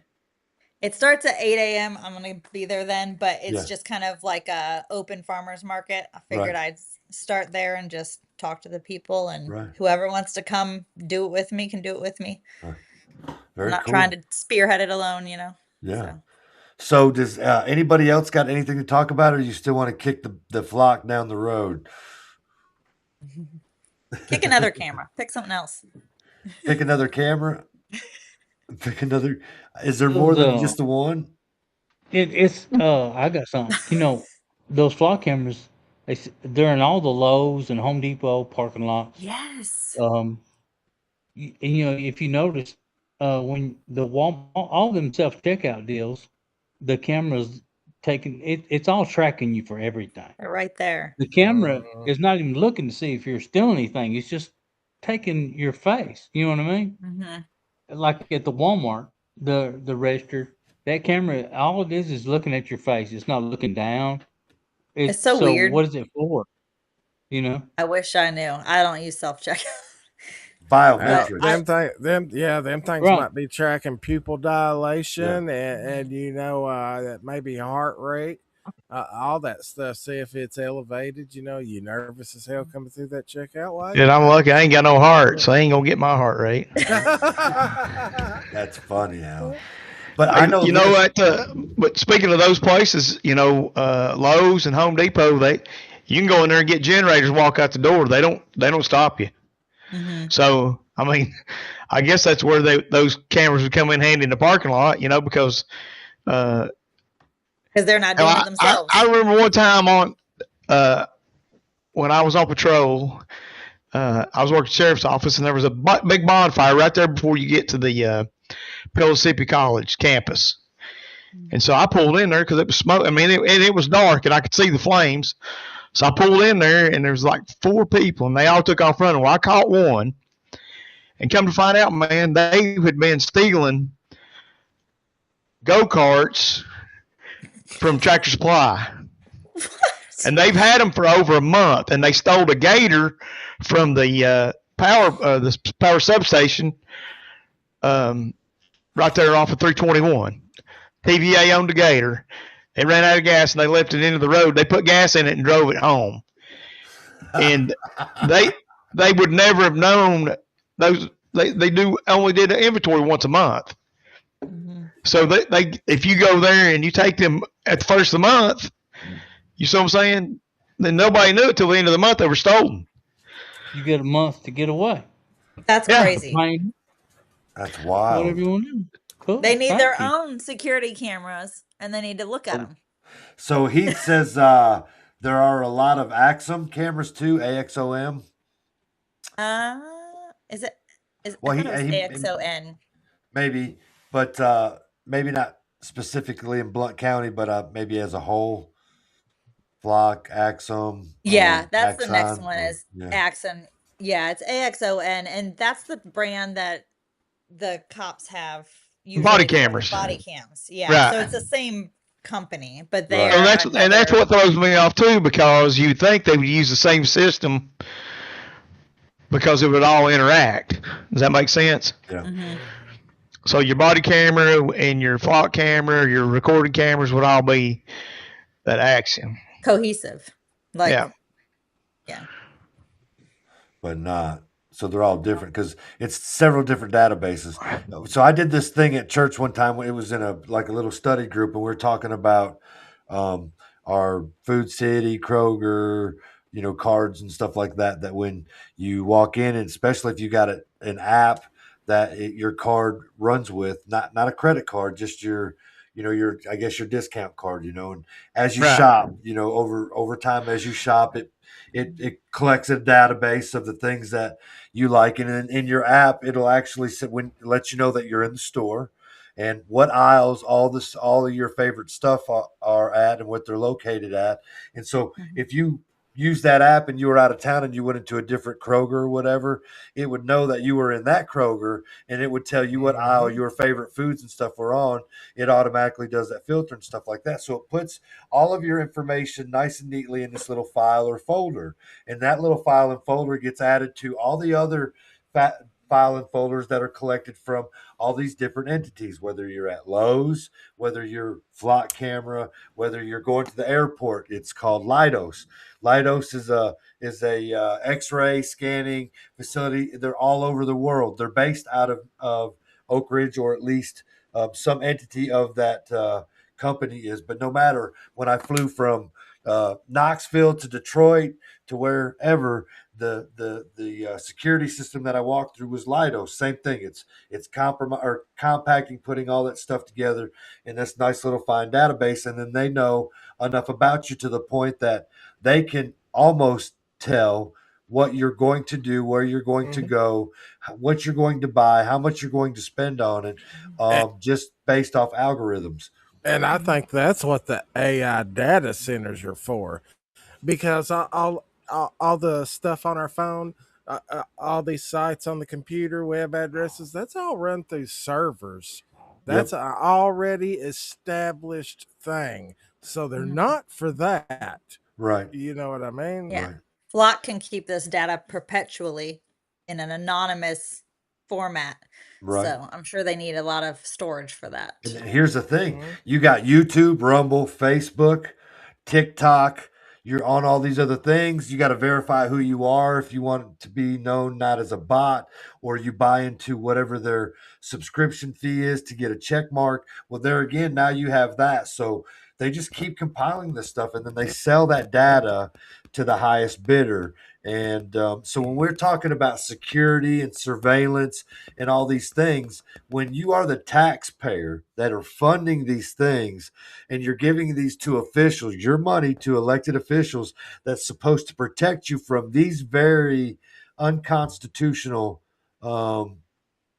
whatever you want to call them, laws, the Fourth Amendment, just all these other rules that are overlooked because people do it in the name of safety or whatever. It's at some point you have to stop. To stop means we have to stop doing the things that we like. I love my cell phone. I love all of this that we do right here a couple of times a week, all the interaction. I love the AI part of all the research that I do and this, that, and the other. But all of that is a device to track me. And it scares the hell out of me when an officer pulls up behind me, even though I've done nothing wrong, because I know they got that stupid reader on that car that reads your tag. You know what I mean? So you're just like, we do belong. So technically we are in an information war and we live in a surveillance society.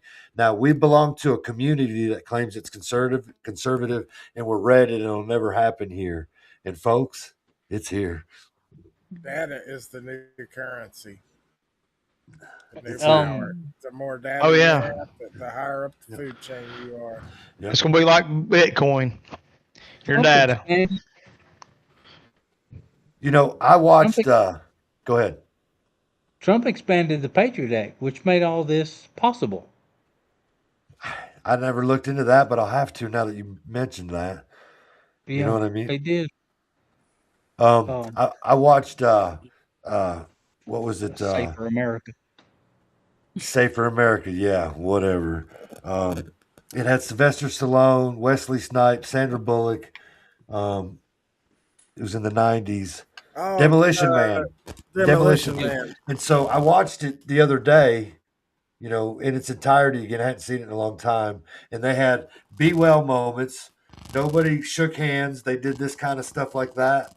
They did virtual sex. There was no more fluid passing, that kind of thing. If you were having a baby, it was all whatever that fancy word is where the however they do it scientifically, to IVF.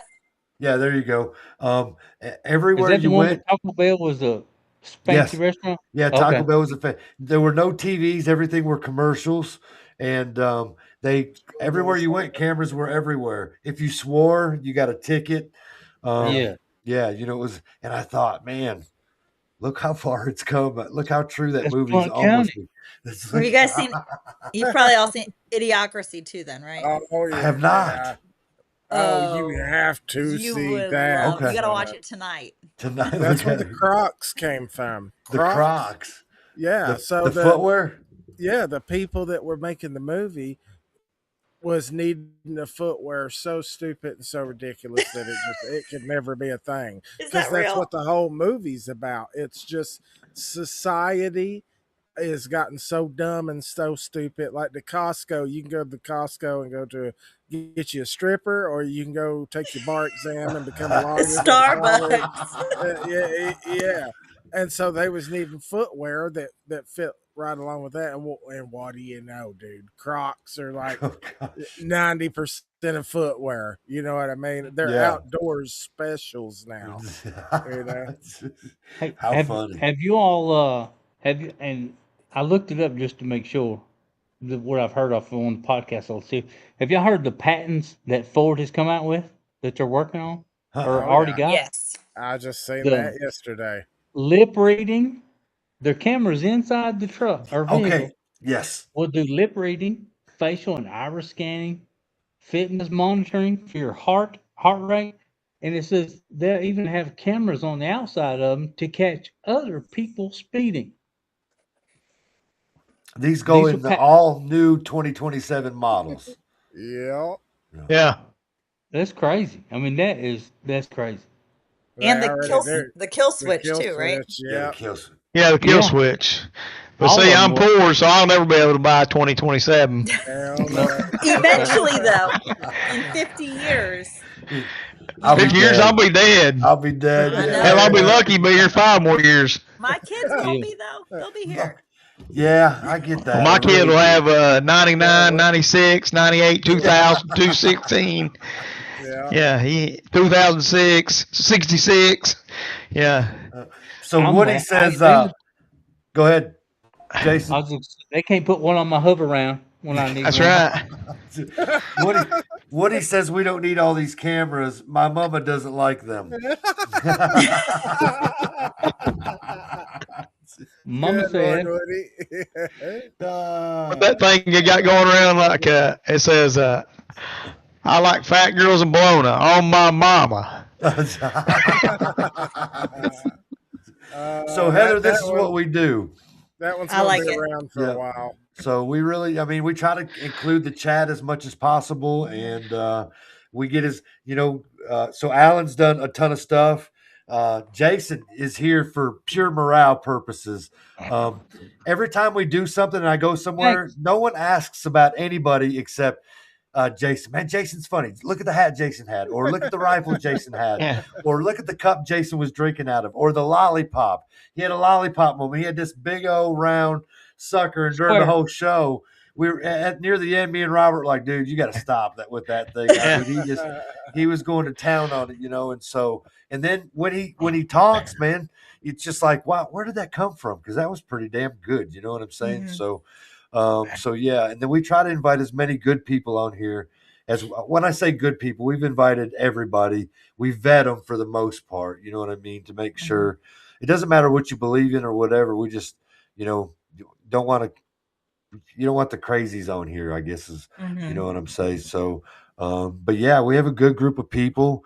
We've come together pretty good. And I think we've done this show has done nothing but grow. So when I showed them the analytics, we got 4,200 followers now. And it was just a few weeks ago, it was at 400. We're over 1 million views on some of the reels.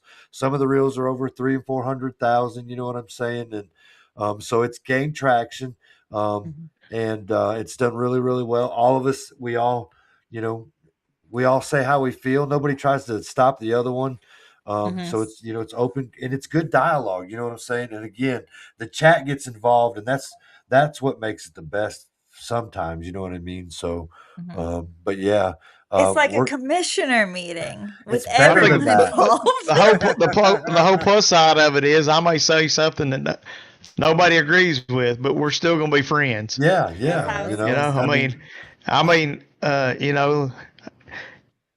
There's things that happen that I say, well, it's not going to affect me. Well, it may or may not, and I'm not for or against it, But when it comes to doing things differently, we're all different, So, but we can still come together and talk and be friends, and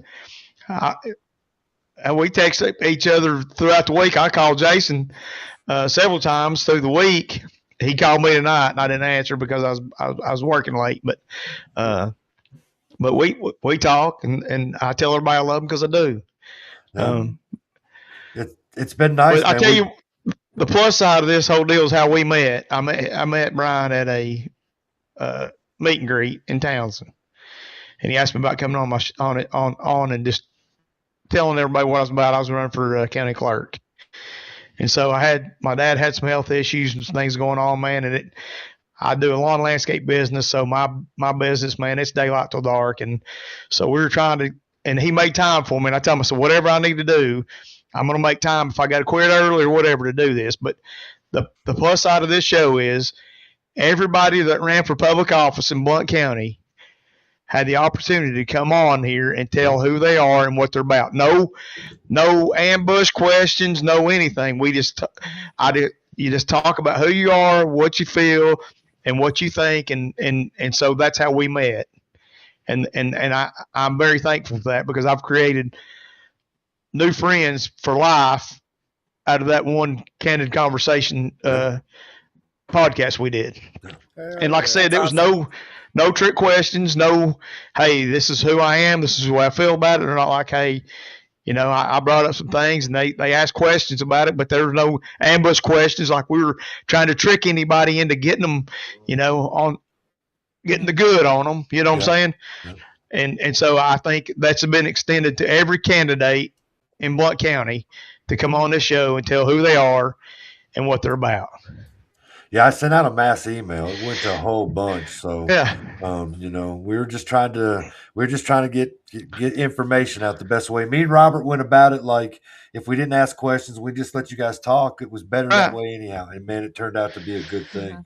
Well, I mean, when you brought up something that really kind of the people needed to know about, you ask questions, you know, and so and not get on here and burn anybody. You know, that's like right now they've got 2 candidates running for the House, and the one's taking PAC money and the other's take PAC money and blah blah blah blah blah. You know, back and forth.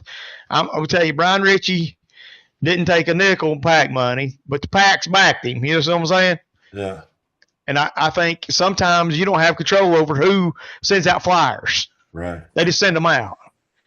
And I've got a shit ton of flyers. I'll just tell you. Me too, man. Yeah. And so I know, I mean. Do y'all look at those flyers? I feel like I'm pretty certain that neither one of those candidates had that much money in their campaign funds to send that many flyers out. Now, I may be wrong. But for that many of them to go out the way they did, that's a lot of money, you know? So I saved all mine because when we were going to do the meet and greet, I was going to put them all on the pool table and take a picture, and I forgot. So I'm saving them for the next meet and greet so that I even got Barongs where he talks about if you slander Crisp.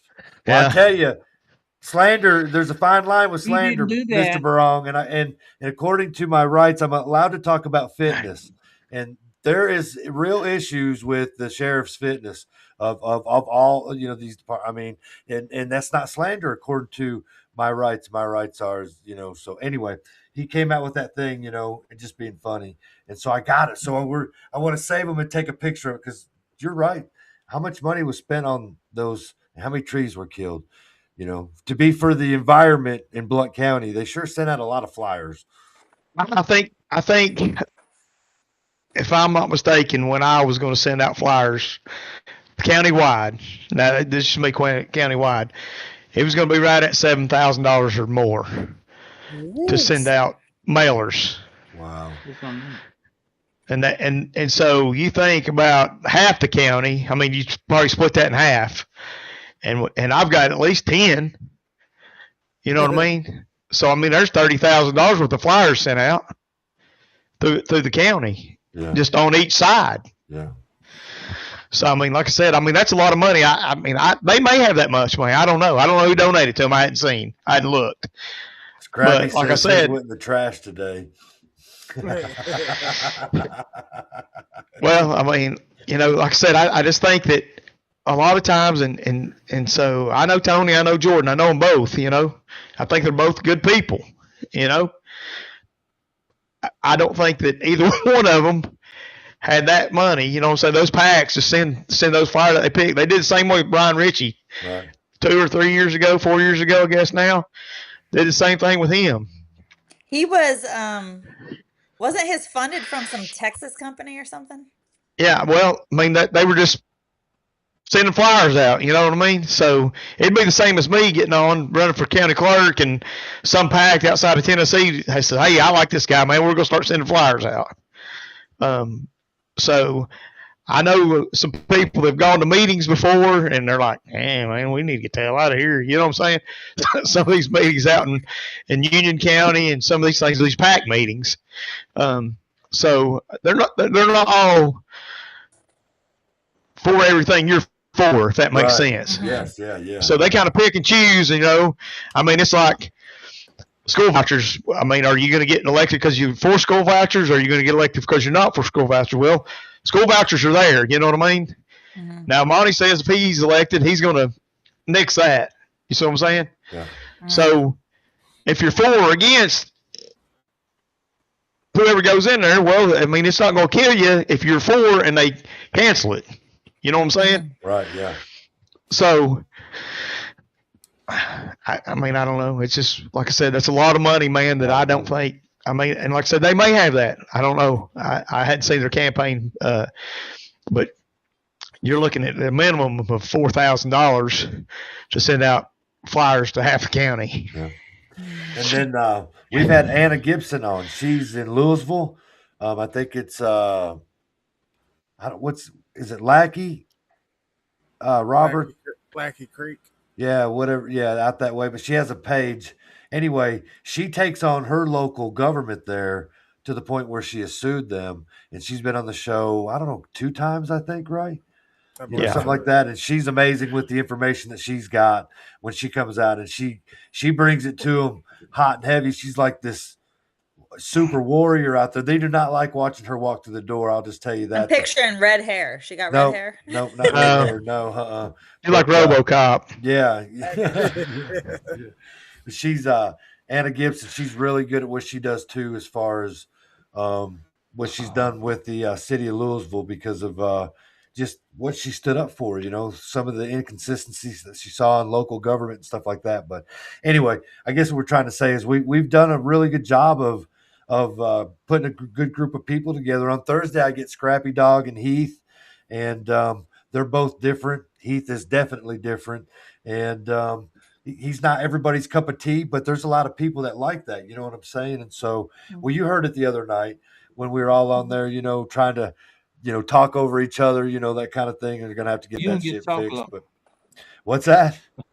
I said, you don't get to talk a lot on Thursday. No, we're going to work on that for sure. You know what I'm saying? So and then Jason, we need Jason to come on, because Jason likes a lot of those bigger topics that are on a national thing like that, so and then he's got the hat, got the herpes hat, because I'll just look again. Why? So there's this investigation going on with the sheriff's department through the question mark. Right. It's a rumor. And it's a rumor that the investigation was because somebody gave somebody herpes, and so while it's just a rumor and it's funny, Blount County Sheriff's Office. I was thinking about that, because I saw copies of 2 or 3 order protections, and I don't know that they're investigating the herpes issue as much as they are the possible arson. Oh gosh! So I mean, by those ladies' statements, this guy said he burnt the neighbor's house down. You know what I mean? Yeah. And so, is that how you get herpes? I don't know. I would think heat would kill him. What do you think, Jason? Kill what? The herpes? Herpes, yeah. If you got hot enough. I'm not a professional on the situation. I mean, you got the hat. You got the hat, brother. He's got the hat. I'm just asking questions. And look, Scrappy Dog's asking for his time already again. I retrieved my time. The show was last Thursday, Scrappy. Look. My attorney told me to plead the fifth anyway. Did you plead the fifth? I plead the fifth. But if you can do it more than 111 times. Yeah. Can you plead the fifth more than 111 times? There's a possibility. There's a possibility. 5, yeah. 1, 2, 3, 4, 5. Oh man! See, now it's out of hand. But this is the fun part, though. So yeah. Heather, you don't know about the herpes situation? No. Yeah. No. So it was after the election too. Just so you know. I need educated. I won't say who messaged me, but they said it really didn't have to do with the herpes. There was something larger going on. It might be what you were talking about, Alan. It was all over Facebook there for a long all while. over. Well, I mean, like I said, I saw copies of protection, public record. Somebody got them, and somebody got them. Yeah. Somebody done a records request on them. I saw them. Oh, I thought you meant herpes. Somebody got them. So I'm sure somebody got them too. well, that's what he's telling. That's what started. That's what I was telling Heather. It started out from an officer having them and giving them out, right?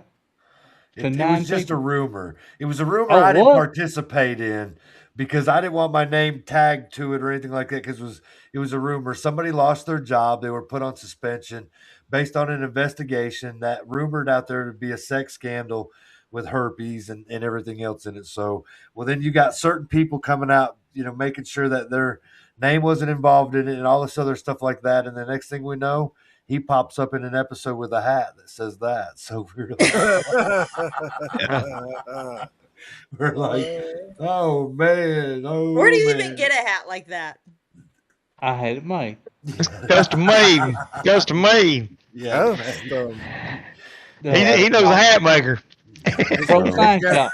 He's got the Quality Lloyd, Clearing Center shirt too. Yeah. So, but yeah, Lloyd made that yeah, we like we like all types of talk. So, yeah, you should come back on again, and later down the road or however you want to. Anyway, we invite everybody back. It's just the thing to do.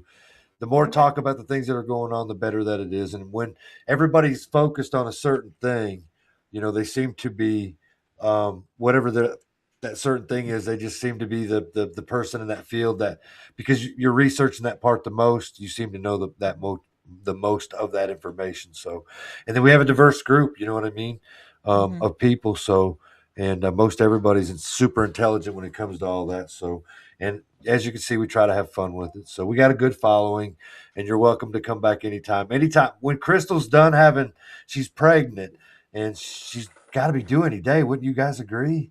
Soon? I think last week she was 37 weeks, wasn't she? Yeah, man, she's so close. So, and then, it'll probably be 6-8 weeks after that before she can finally jump back in, because in the beginning we wanted a woman's perspective as well. You know what I'm saying? So it's been neat to have Anna Gibson and you and Catherine and I don't know who else. There's let's see, Christina Delaney. There's been a few of them. If I'm missing somebody, I apologize. It wasn't to be done on purpose, but and then eventually, Christina had an article out today talking about the towns and stuff, the merger with the Rivet Rat, and I think I saw that. Yeah, they've got they got a big financial backer. It's all the Claytons. Yep. Oh yeah. Well, they got an RV park. Somebody that's got a lot of money out in Nashville, getting ready to Nashvilleize Townsend. That's who Clayton's merged with. It's like Streamside RV park. Resorts. Yeah. So they got the River Rat Tubing Company, the Burger Master. Hope they don't jack your ice cream up, dude. That's gonna make me mad.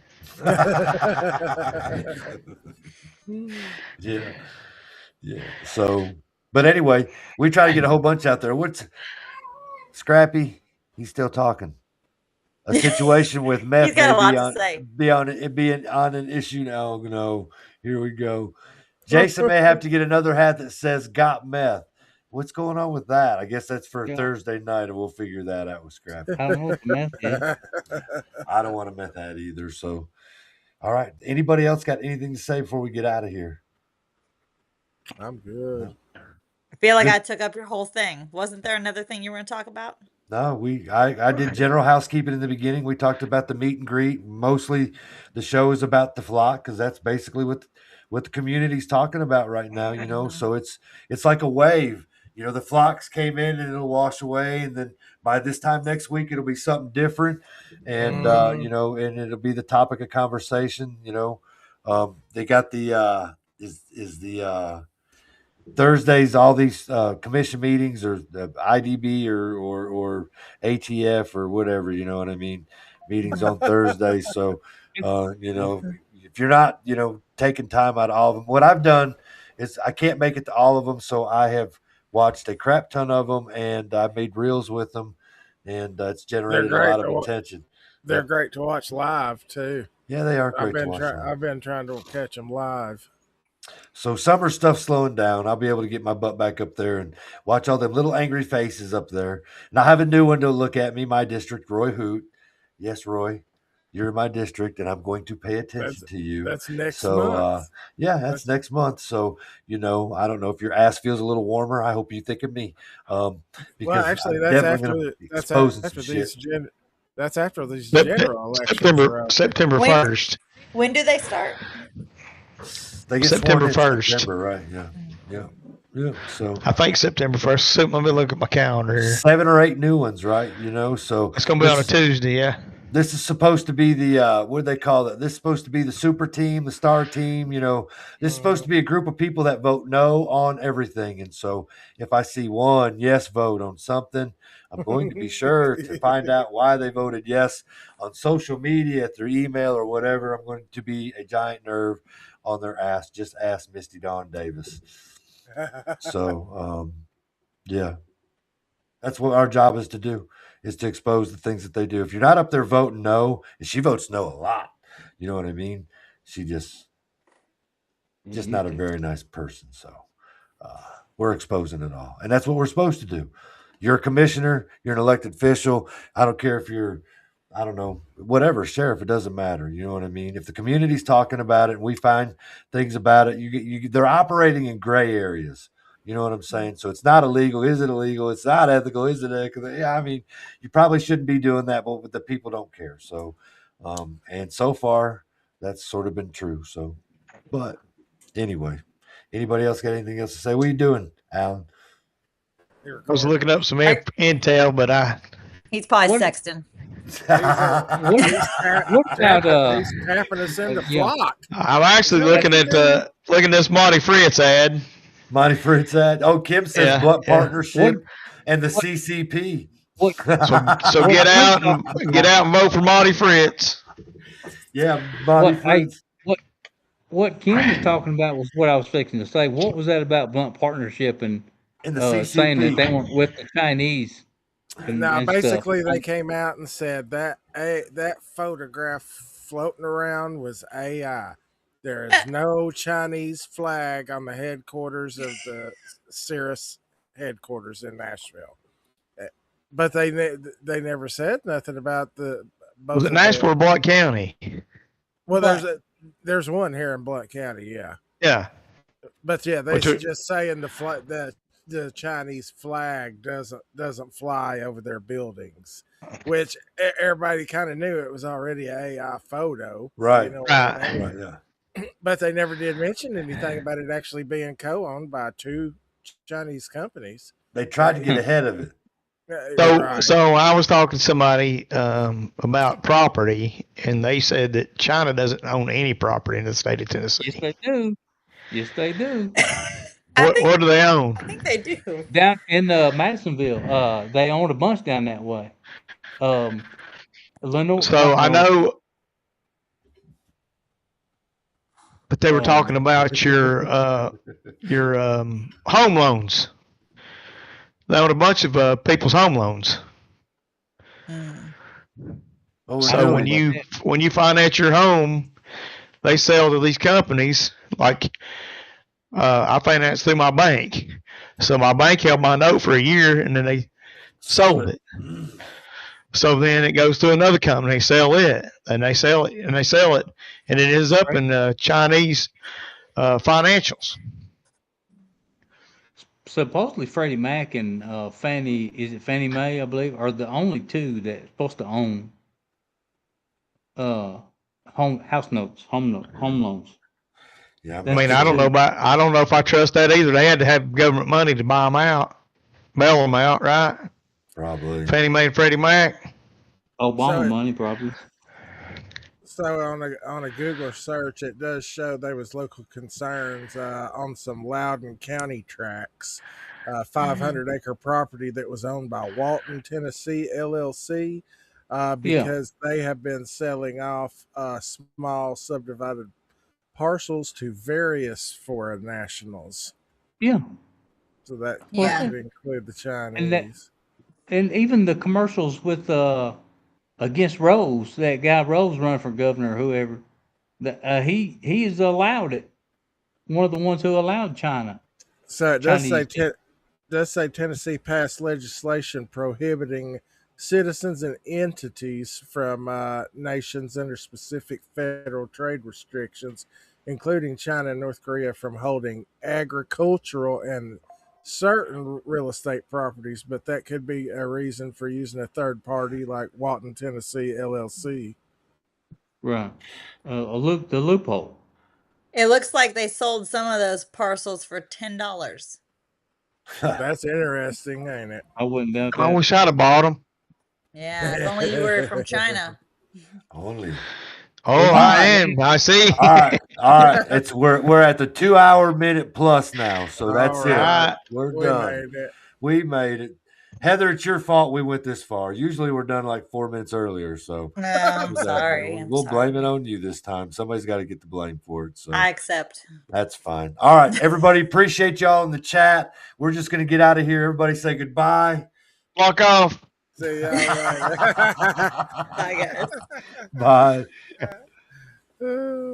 See ya. Bye. Later. All right. Appreciate y'all very, very much. And peace out. Have a good evening. See you Thursday with Scrappy Dog and Heath. If not, I'll see you next Tuesday. And have a good evening.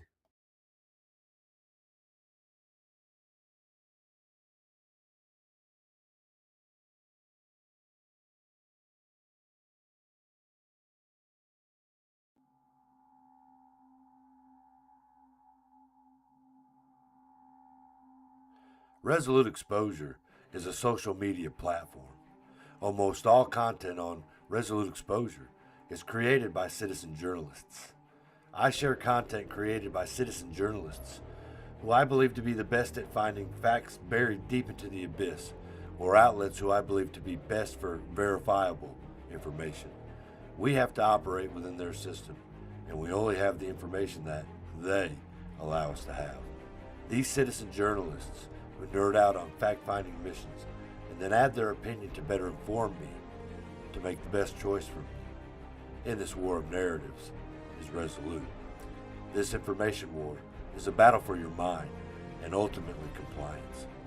While mainstream media dismisses social platforms as mere echo chambers for fake news, independent spaces like this prove that shared content and live dialogue actually foster deeper critical thinking. So, I am excited to share the content in hopes you'll turn off mainstream media, who I believe is just a version of entertainment. So again, welcome to Resolute Exposure.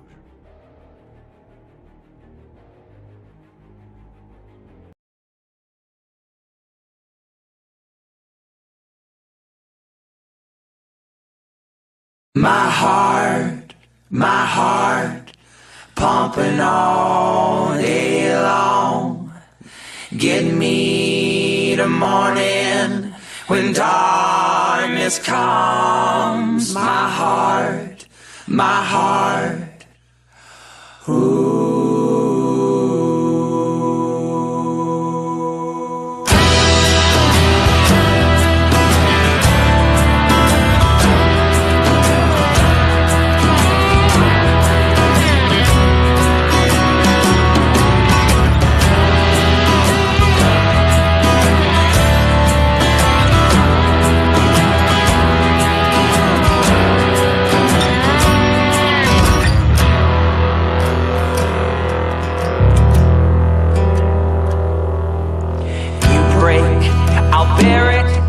It takes so long to mend. It's harder to lean on this shell of a man. You found love in the Lord, your family and your friends. Could you please pray for me that I can find the same within?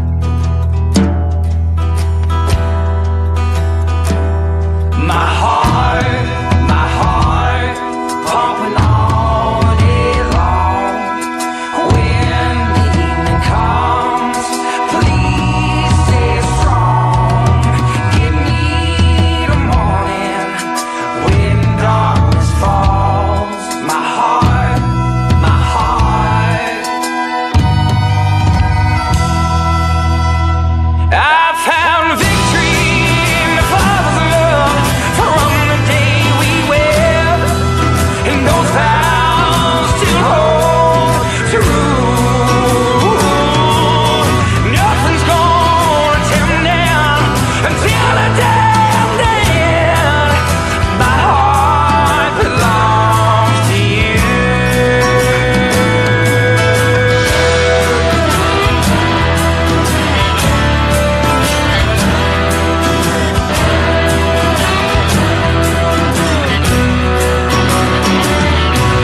I'm gonna pick my bones up and walk through the storm I made.